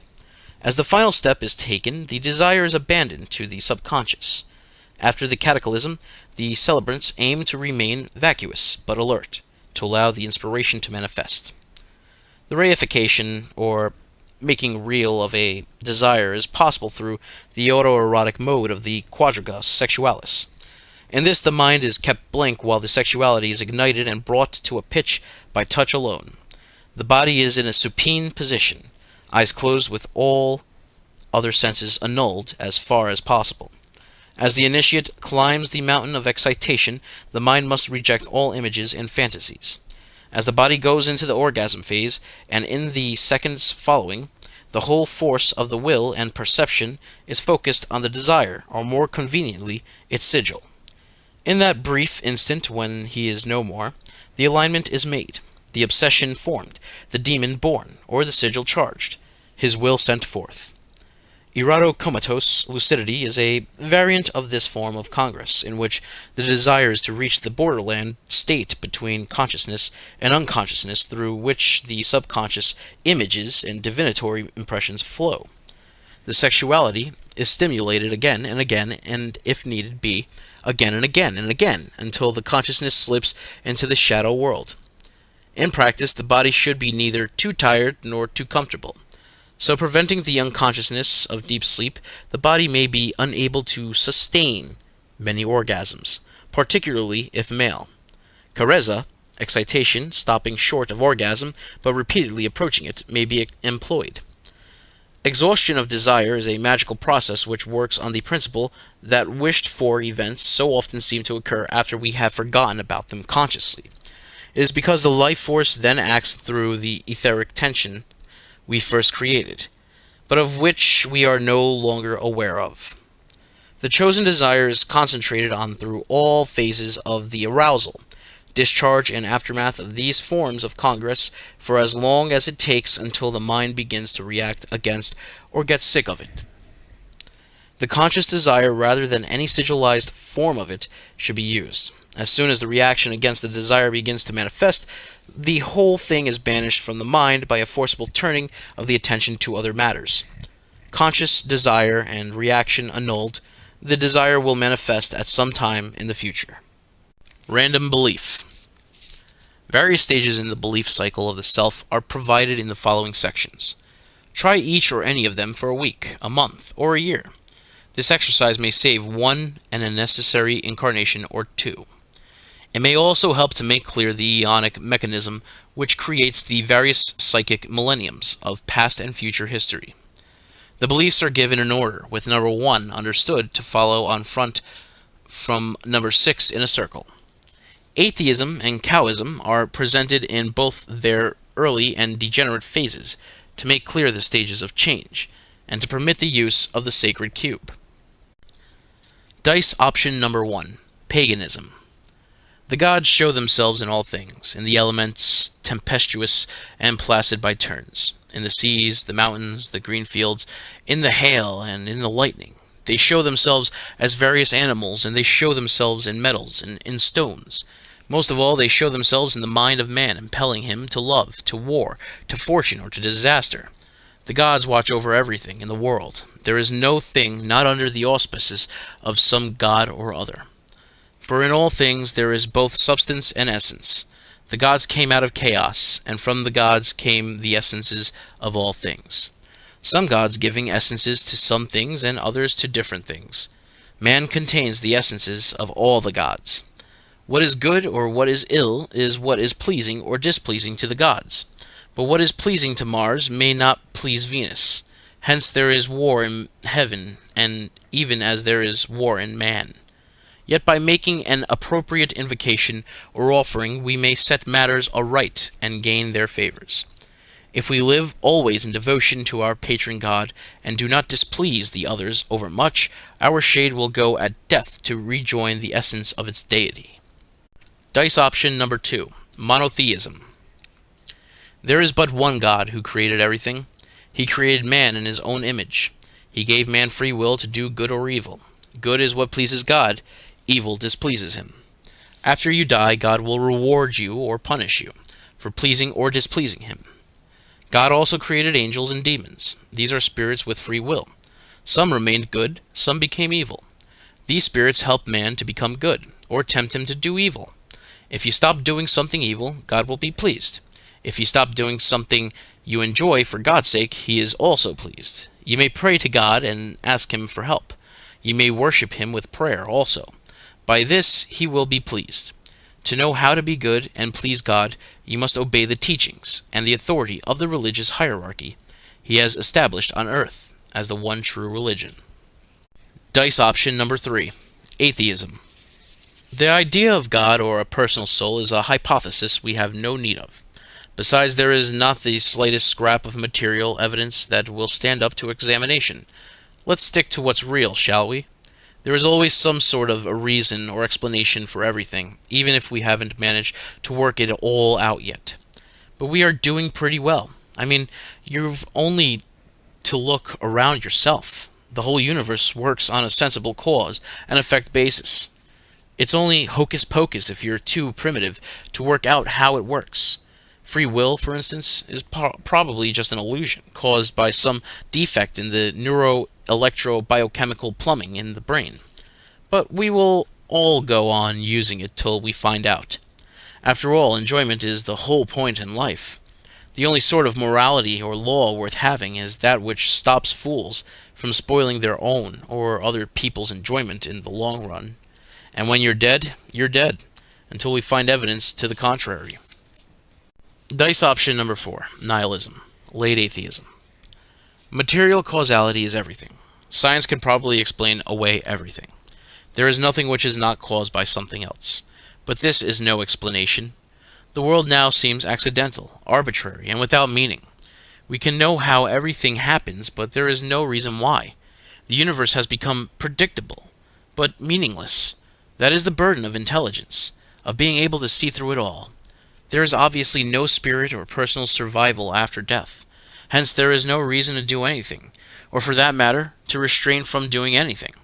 Even this is to deceive ourselves, for there is no such thing as free will. One cannot help but get involved in doing because one happens to be. All motivation is just an attempt to put the body-brain in a lower energy, less tense state, even if by a roundabout route. There are no absolutes in terms of importance, goodness, meaning, or truth that do not arise from the accidental structure of the body-brain and its surroundings. We are just living out the chaotically complex forces which spawned us and which will one day reduce us to nothingness again. Everything we will ever do is just a result of how we are made and what happens to us. For all our pretense of free will, we are an accident running a fixed but unknown course. Dice option number 5, Taoism. As above, so below.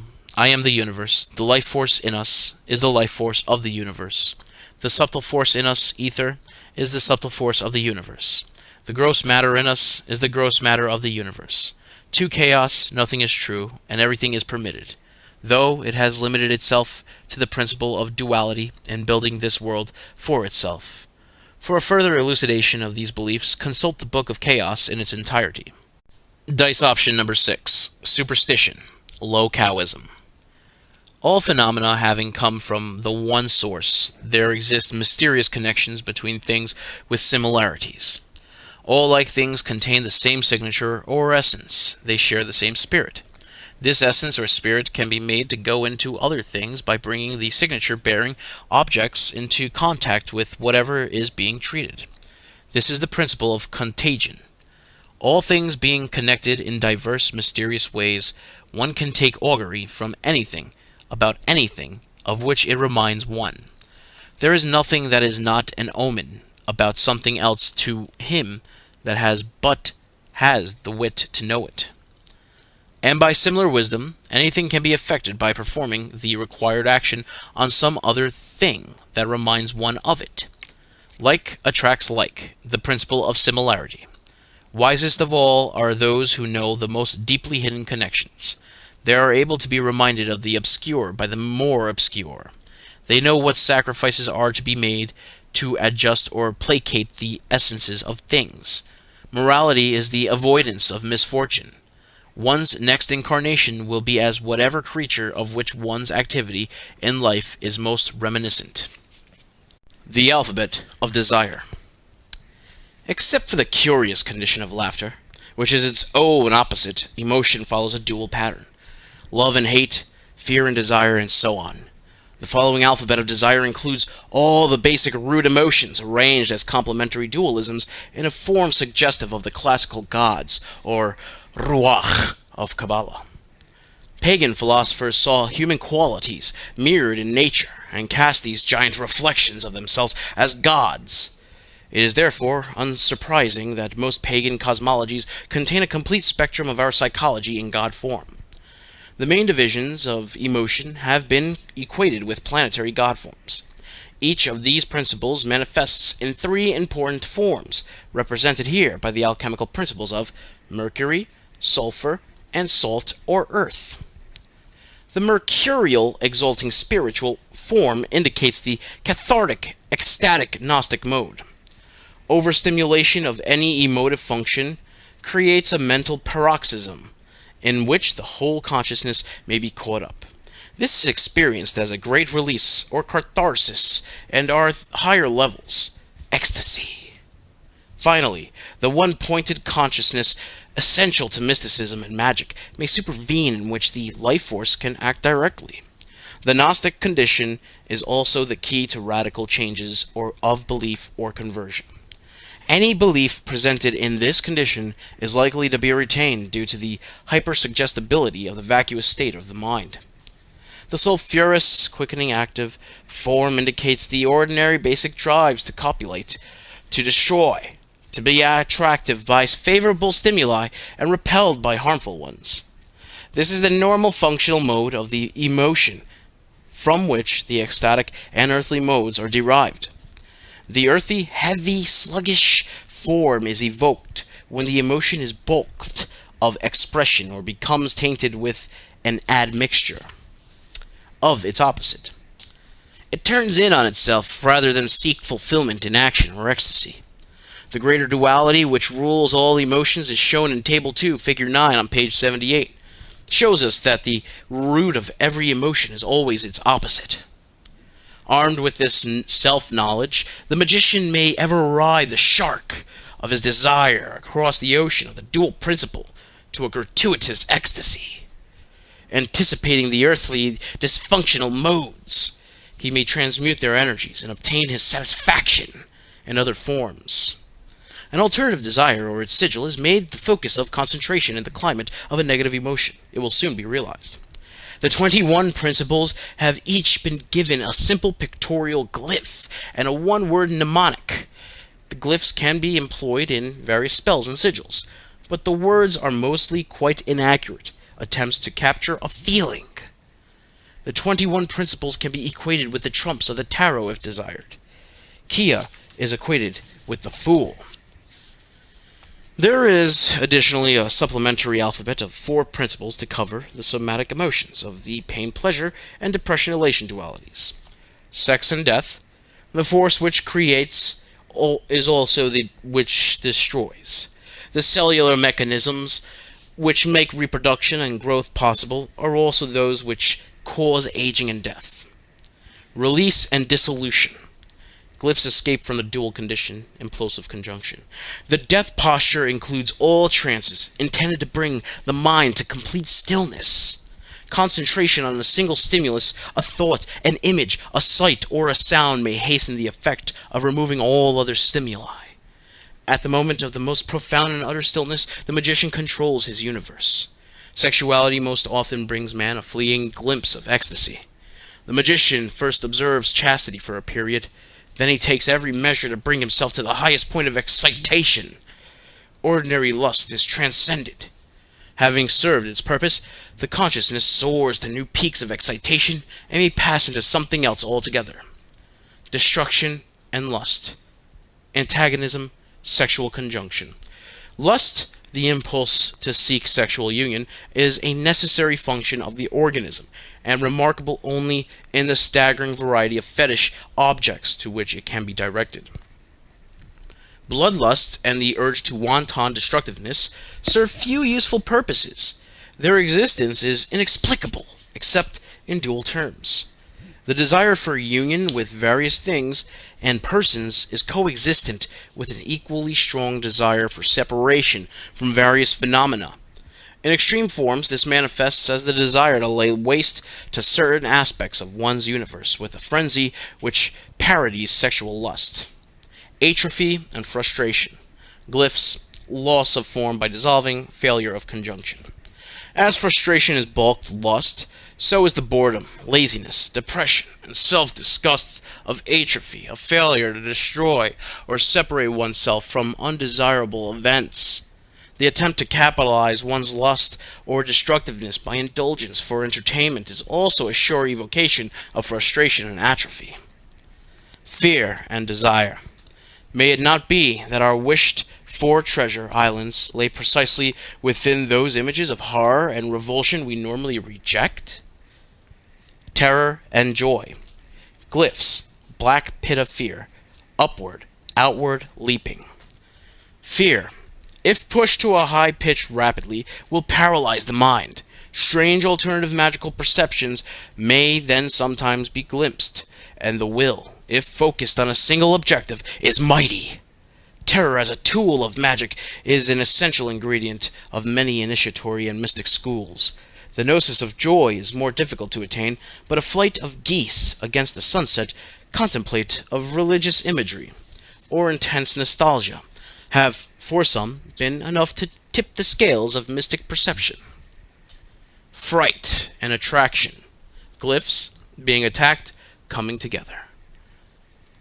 The normal reactions to threatening or inviting stimuli. Such commonplace feeling requires little comment, save that in a civilization such as ours, far removed from natural phenomena, almost all fears and desires are socially induced or imaginary. Aversion and greed. Glyphs, inescapable unpleasantness, engulfing. As a sage once observed, desire is the cause of sorrow. These are important dualities for civilized society. Aversion designates the anguish, misery, sorrow, grief, or embarrassment of being unable to separate oneself from phenomena of fear because of past desire. Conversely, greed is the condition of being unable to satisfy desire because of past fears. Daily do our greed and fear assume grotesque and bizarre proportions. Hate and love. Seeking to avoid violence, we have made a virtue of suppression of anger. This damages the emotional constitution. Denying oneself anger, one loses all the rapture of love. Be ye men and women of great passions. Anger and rapture. Glyphs, transcending rage, flame of passion. Raging anger is rarely violent and never effectively violent. Ask any warrior. Giving vent to mild anger is cathartic. The head is cleared of tensions and the body relaxes. Raving blind rage is a magical state of mind.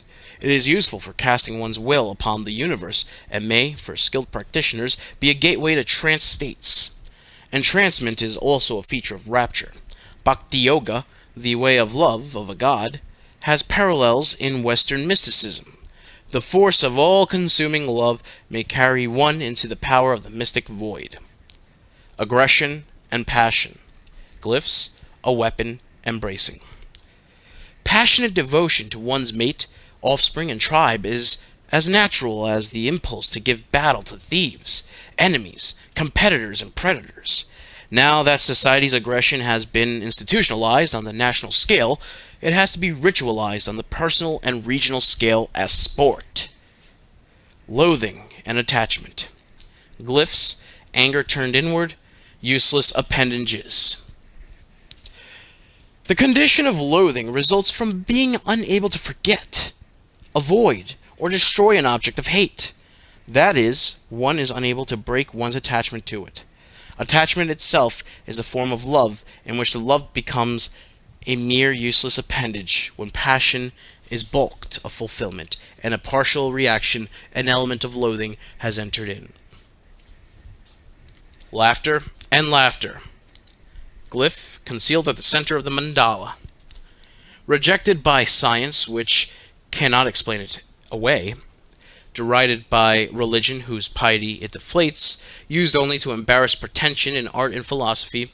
Verily, it is a tool of magic. In the ecstatic laughter of men, I see their volition towards release. Deconceptualization. Glyph, downward flashing lightning, splitting asunder. Shattering of one's expectations is the device of all the best humor. The Archbishop loudly farts. The free energy of our destroyed beliefs manifests as laughter. This function is protective. If we did not laugh at our broken expectation, we would go mad eventually. By the amoral cultivation of laughter, the magician can shrug off all losses and avoid entering adverse states altogether, if he wishes. Crying is an infantile form of deconceptualization. Laughter designed to protect the eyes and summon assistance. Conceptualization. Glyph, a receptacle for conception. Another form of wit, the pun, depends on forging a connection between two ideas. An infinite series of weak jokes of this kind relies on liberating the free energy of surprise when the penny drops. The aha or eureka reaction of discovery is the same emotion, and its enjoyment is what impels people to meddle with sciences, Kabbalah, and even crossword puzzles. This functional mode impels us to thought and discovery. It is the motivation for intellection. Union. Glyph, double upward flashing lightnings of cancellation. The ecstatic laughter of divine madness is the sweeping up of every perception into a vortex of surprise at its very existence. Everything is suddenly and amazingly not as it was, yet simultaneously it seems more exactly as it was than before. Conceptualization and deconceptualization occur simultaneously. Language descends inevitably to the paradoxical as one is swept up into the ecstasy. Such usually accidental paroxysms may be cultivated by forms of the death posture and by willful evocation of laughter on encountering all things. Some emotional states depend more on the activation of the purely physiological rather than the psychological responses. These are dealt with in a supplementary alphabet. The supplementary alphabet of the somatic emotions, shown in Figure 10, corresponds to the four elements: earth, air, fire, and water. Pleasure and depression. Figure 10, supplementary alphabet in Malkuth, the somatic emotions.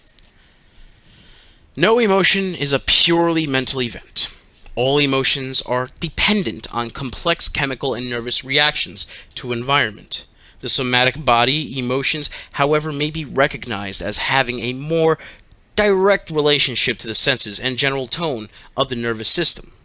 The ecstatic functional and negative modes of each state will be discussed under general headings. The somatic emotions are intimately associated with the larger alphabet. Depression is linked with many of the earthly modes, and pain or pleasure with most of the functional modes. These linkages are two-way, in that a stimulation of one may evoke the other, and vice versa.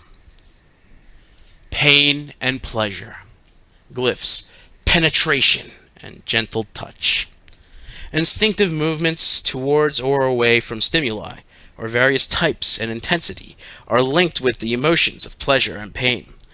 The range of such instincts is very limited. Attraction towards softness, warmth, and bland tastes, repulsion from injury, temperature extremes, and acrid tastes. Overstimulation of these emotions leads to ecstatic states. This is difficult to achieve for pleasure, but pain has magical application and rites of initiation, purification, and sacrifice. Complete agony in ecstasy. Hedonism, the search for gratuitous pleasure, inevitably leads to an Epicureanism of pain. The hedonist rapidly falls back into indulging progressively more poisonous, revolting, and debilitating pleasures to provoke a reaction from his exhausted senses. Hedonism and masochism exhaust themselves uselessly into the numbed grayness of dulled faculties. Depression and elation, glyphs, sagging, rising upon itself. The general condition of the nervous system depends on health and the emotions going on within it. Emotions of the ecstatic mode enliven the system and cause a general elation. Those tending towards the earthy model of bulked or frustrated emotions cause a general depression. Such feelings are generally called happiness or misery. The dark night of the soul, which follows after certain forms of mystic exaltation, is simply the general tone of the neuroendocrine system, swinging wildly from elation to depression. Mere ideas follow suit. By the alphabet of desire is explained our inability to make progress in emotional terms. We are ever confined by the dualities of pleasure and pain, or happiness and misery, no matter how ingeniously we manipulate our environment. Lament, not that men suffer war, fear, pain, and death, for these are but the inevitable accompaniment to love, desire, pleasure, and sex. Only laughter can be gotten away with for free. Some have sought to avoid suffering by avoiding desire. Thus they have only small desires and small sufferings. Poor fools. The wise seek satisfaction in that which repels as well as that which attracts. Plunging into experience, thus we may be partakers of the dual ecstasy forever and ever. See Figure 11.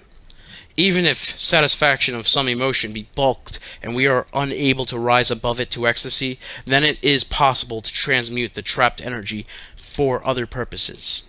Whatever it is that we were emotional about should be forgotten, and another desire, magical or mundane, should be substituted for it. Even the desire for laughter can be substituted. It will soon be realized. There is no escape from the cycle of desire, but armed with such knowledge, a measure of freedom of desire may be won.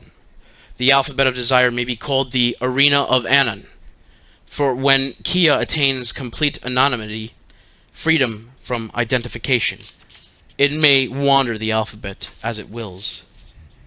The millennium. Humanity has evolved through the 4 major states of consciousness, or eons, and a 5th is on the horizon. The first eon comes out of the mists of time. It was an age of shamanism and magic when the rulers of men had a firm grasp of the psychic forces. Such forces conferred a high survival value on puny naked man living in intimate communion with the dangers of a hostile environment. This form of consciousness has left its mark in the various underground traditions of witchcraft and sorcery. It has also survived in the hands of several aboriginal cultures in which the powers were used to enforce social conformity. The second pagan eon arose with a more settled way of life as agriculture and city dwelling began. As more complex forms of thought arose and men moved further away from nature, the knowledge of psychic forces became confused. Gods, spirits, and superstition uneasily filled the gaps created by loss of natural knowledge and man's expanding awareness of his own mind. The third, or monotheistic eon, arose inside of the pagan civilizations and swept their old form of consciousness away. The experiment was begun once in Egypt, but failed. It really came into its own with Judaism, and later with Christianity and Islam, which were offshoots of this. In the East, Buddhism was the form it took. In the monotheistic eon, men worshipped a singular, idealized form of themselves. The atheistic eon arose within Western monotheistical cultures and began to spread throughout the world, although the process is far from complete.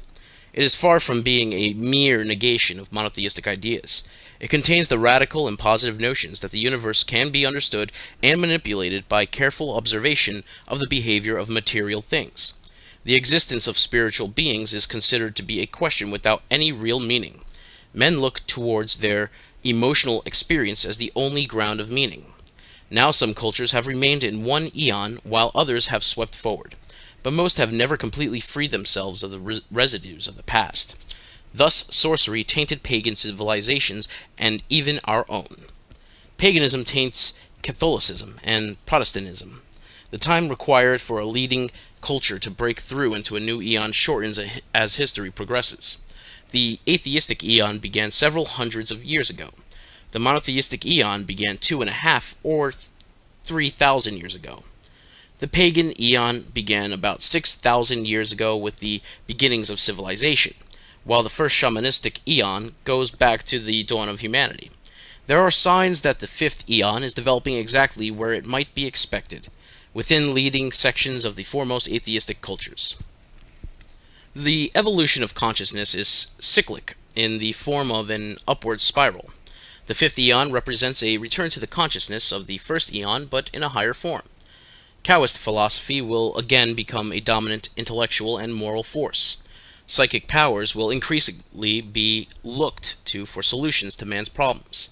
A series of general and specific prophecies may be extrapolated from current trends to show how this will come about, and what role the Illuminati will play in it.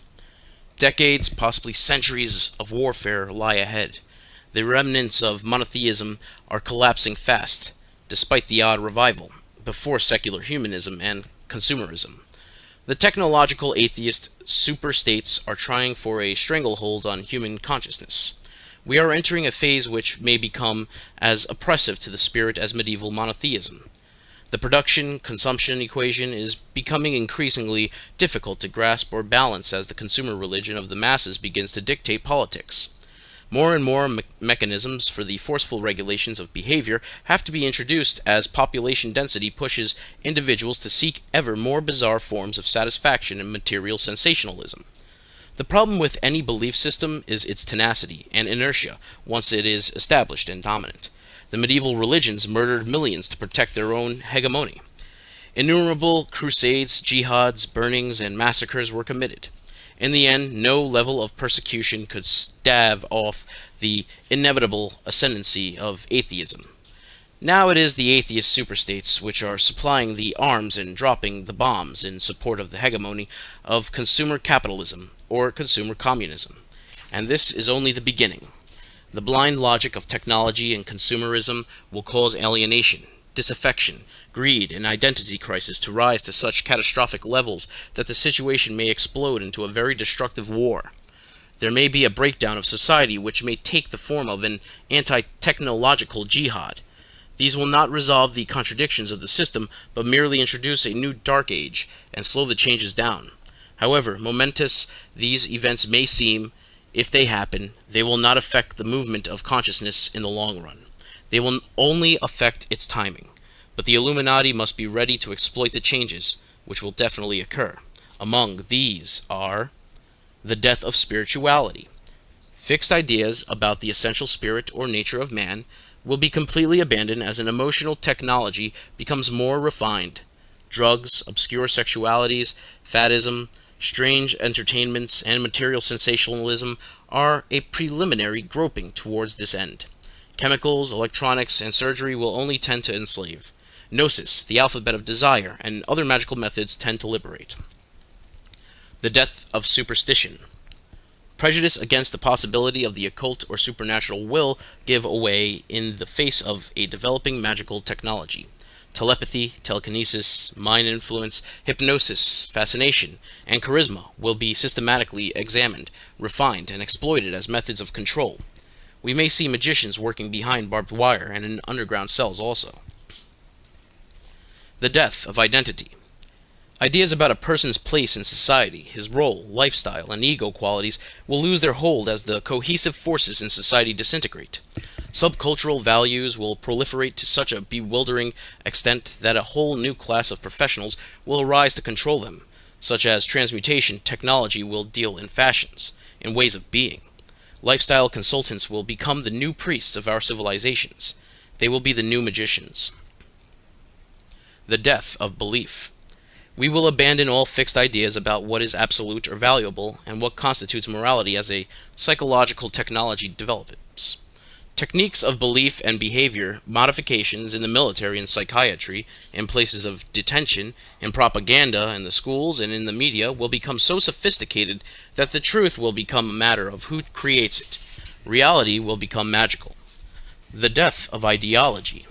Ideas about what form human aspirations should take will give way to science of the preservation of the control mechanism, government and its agencies. These are and may become global or semi-global, but their primary concern will become preservation of the government, for or against the people. Primitive cybernetics will mushroom into a political technology. Governments will be provided with the choice of either accommodating themselves to coordinating proliferating human variety or seeking to reduce that variety by repressive measures. Liber Null, the work of the adept second-degree IoT. Liber Null. The rituals of the degree of the adept are secret, yet they are stated here in the most explicit form which language permits. Only by perfecting oneself in the work of the initiate can one attain the empowerment required to use the techniques of the adept. Anything less than this leads to failure, disaster, and death. The methods are given here that some sight of the eventual goal of the work might be glimpsed. In the work of the adept, the aspirant has risen above the use of all symbolic systems save reality itself. The playthings of the initiate, sigils, gods, demons, and the instruments of the sorcerer, he will reabsorb into himself or retain only for teaching purposes. His need for magical weapons will be restricted to the ceremonial. His tools will be direct prescience and enchantment. In the lower grades, knowledge and ecstasy were taken as a guide to progress. For the adept, only the ability to work magic is used to measure the increasing strength of his spirituality. During the work of the adept, the transmutation to magical consciousness is completed, and he becomes one who liveth chaos in perpetuity. The force may take him anywhere. He might decide to project the requisite personality dualities and gather persons about himself to form autonomous satraps of the Illuminati. He might simply withdraw his manifestation from the plane of duality entirely and cease to exist. For out of chaos arise the two prime forces of existence, the solvet coagula of existence, the light power and the dark. The light power is the expanding, outgoing, dualizing, increasing expression of chaos, responsible for the new birth, creation, incarnation, and variety. The dark power is the contracting, returning, transcending, withdrawing expression of chaos, responsible for death, dissolution, reabsorption, simplicity, and the return to the source. These twin forces lie at the root of all mystic quests and all forms of magical and mundane action. They are the basic spiritual principles of the universe. Adherents of one will always call the other black. Thus the expansion into existence can as easily be called the dark ascent into matter, and the withdrawal from existence can be called the return to the light. But this is the mere moral philosophy and ultimately devoid of meaning. The positive and negative paths of magic converge and form a unity which itself diverges from the mystic paths. While mysticism is at the root concerned with following either the light power or the dark, magic aims to play the one off against the other. The magician aims to become a center of creation and destruction himself, a living manifestation of the chaos force within the realm of duality and complete microcosm, a god. The work of the adept is arranged under the headings shown in Figure 12. And they are reincarnation, etherics, the chaosphere, eonics, and transubstantiation. Etherics. The ethers in the various degrees of density are the means by which magic and miracles are effected. The adept may require these abilities to accomplish his will on earth, or he may simply wish to develop them as a test of the mystic abilities. Operations of this kind may be classified according to the destiny and origin of the etheric forces employed. Operation of the dense ether is used to accomplish gross feats such as levitation and the short-range occult martial arts.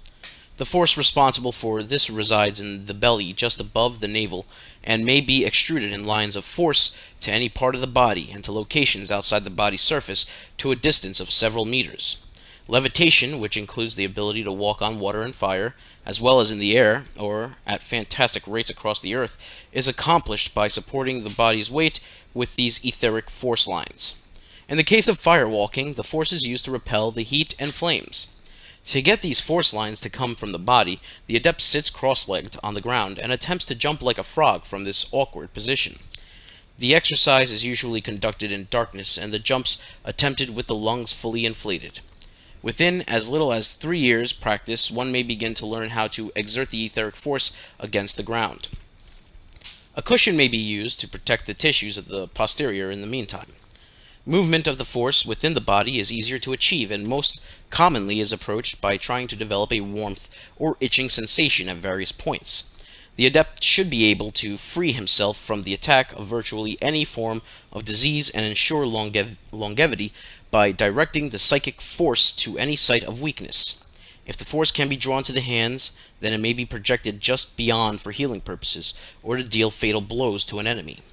The dense etheric force is the basis of most superhuman feats. The abilities of leaping to great height, clinging to smooth vertical surfaces, the deflection of weapons, and the strength of madness. Operations of the subtle ethers involves the transference of thoughts and emotions by the agency of the ethers, which normally link the life force to the brain. The simpler the message and the greater its emotional charge, the more easily is it projected. As with all things, destructive effects are much more easily created than constructive ones. The adept may begin to strengthen his abilities by selecting a small specimen of plant life and trying to make it wilt and wither by the force of his unaided will. As it begins to succumb, he may reverse the current of his will and resuscitate it again. He may practice telepathic contact with various beasts, dogs being particularly suitable for this purpose. At odd moments, he may pick various persons around him and make them stand up, sit down, or move around and do particular things. One of the classical tests of psychic ability is the power of casting an aura of subjective invisibility about oneself. This does not involve any alteration in one's optical properties, but surrounding persons are somehow prevented from noticing one's presence. The complementary ability to this is the projection of an aura of charisma, or fascination, which may have application in the formation of sundry cults and messianic sects. These powers arise from a constant, semi-conscious, intense concentration on the characteristics one wished to project. Transubstantiation. The penultimate metamorphosis, the achievement of constant magical consciousness. And all things know that I am this illusion. And all things know also that I am not this illusion. But there is no thing more ineffectual than to be always only half in the world and half out of it. Thus, at the moment of one's doing, be in it, identify completely, live it, and in the interstices between all one's doing. Reside in the void. Be vacuous. Have no mind. Know that by this one may attain to complete freedom from the consequences of one's actions. The Cow Sphere. The Cow Sphere is the prime radiant or magic lamp of the adept, a psychic singularity which emitteth the brilliant darkness. It is a purposely created crack in the fabric of reality through which the stuff of chaos enters our dimension. Alternatively, it may be considered as a demonstration of the axiom that belief has the power to structure reality. The Cow Sphere may be given a material form which acts as an anchor to locate its chaotic and etheric manifestations. The shape shown in Figure 13 is only one of a number of possibilities. It consists of a sphere with 8 arrows radiant directed towards the vertices of a cube. Thus, to the thinking mind, it may be said to variously represent a perspective sculpture of the 4 axes of the geometrically impossible hypercube of the 2 interpenetrant tetrahedra of the light and dark forces. Such twists of illogic may be useful in the creation of an essentially paradoxical object. It is colored the deepest black, for this is to give it all colors simultaneously and to provide it with the greatest potential for emission and absorption. The central sphere is hollow to permit the inclusion of various objects, and one of the arrows is detachable as a magical weapon. However, the physical shape can take any form that the ingenium of the adept suggests. It is a trifling matter compared to the psychic preparation which goes into its construction. The Cow Sphere is charged and opened into the magical dimension by filling it with etheric life force, which has been paradox modulated. The life force may be supplied by any method over which the adept has mastery. Blood sacrifice, sexual emissions, projection of the body's etheric force of transference by concentration during ecstatic Gnostic rites, or by other methods. The paradox modulation is achieved by imprinting the life force with all manner of contradiction and impossibility. Any two opposite and mutually exclusive ideas or images can be simultaneously employed. The imaginary metaphysical principles of fire and water, or Nuit and Hadit, incompatible geometrics, simultaneous blackness and whiteness, mathematical zero and infinity. Any manifestations of paradox and possibility can be used, and many different ones should be made to serve. If the adept be operating a temple, his initiates and students may assist in formulating the Chaosphere, and it may then function as a god or fetish. The more power that is put into it, the wider will be the breach opened into the chaos dimension, and the greater will be the free of the chaos energy liberated. Once it is made, it will begin to supply raw chaos to anyone coming into physical proximity with it. For this reason, the uninitiated should be kept well away, lest they become deranged. The sphere also exists as a vortex, or door through which the magical will and perception can reach easily to the other regions of existence, in the manner of a powerful magical mirror. The erection of operating Chaospheres at various points about the Earth will tend to hasten the immanentization of the eschaton, the change of the eon. Eonics. The fifth magical eon exists only in embryonic form. Its precise manifestation hangs in the balance. The new Chaoist eon may develop into an Aquarian age, or a time of totalitarian tyranny. See Millennium. As agents of the fifth eon, Illuminati, adepts may occasionally break their meditation to alter the course of history. For existence is the chariot of chaos, and man the most refined vehicle available. Adepts may be concerned that the society of men continues to evolve ever better forms to support the divine incarnation of Kia on Earth.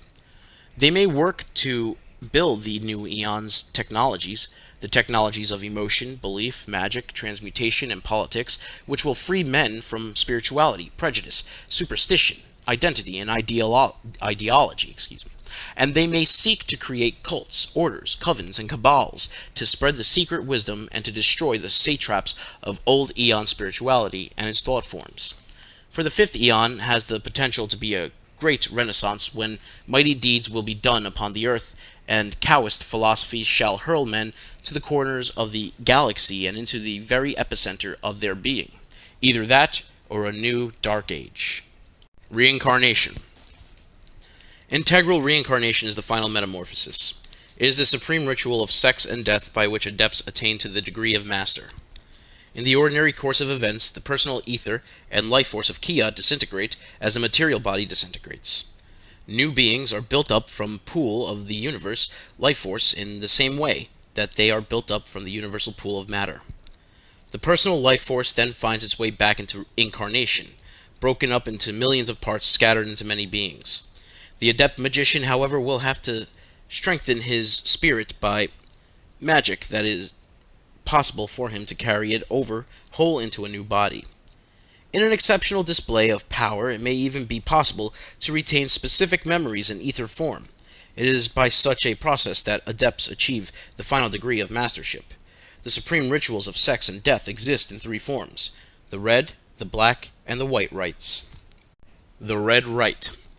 This rite can only be performed by male adepts and is performed when the adept's body has become very aged or damaged. The adept takes a young, strong female and forms a powerful love bond to her. He impregnates her, and then during the early stages of this pregnancy, within the first 2 months, he voluntarily ends his present existence. The powers of the adept developed in astral travel workings, coupled with the effects of the love bond to the mother, cause a reincarnation into the developing fetus.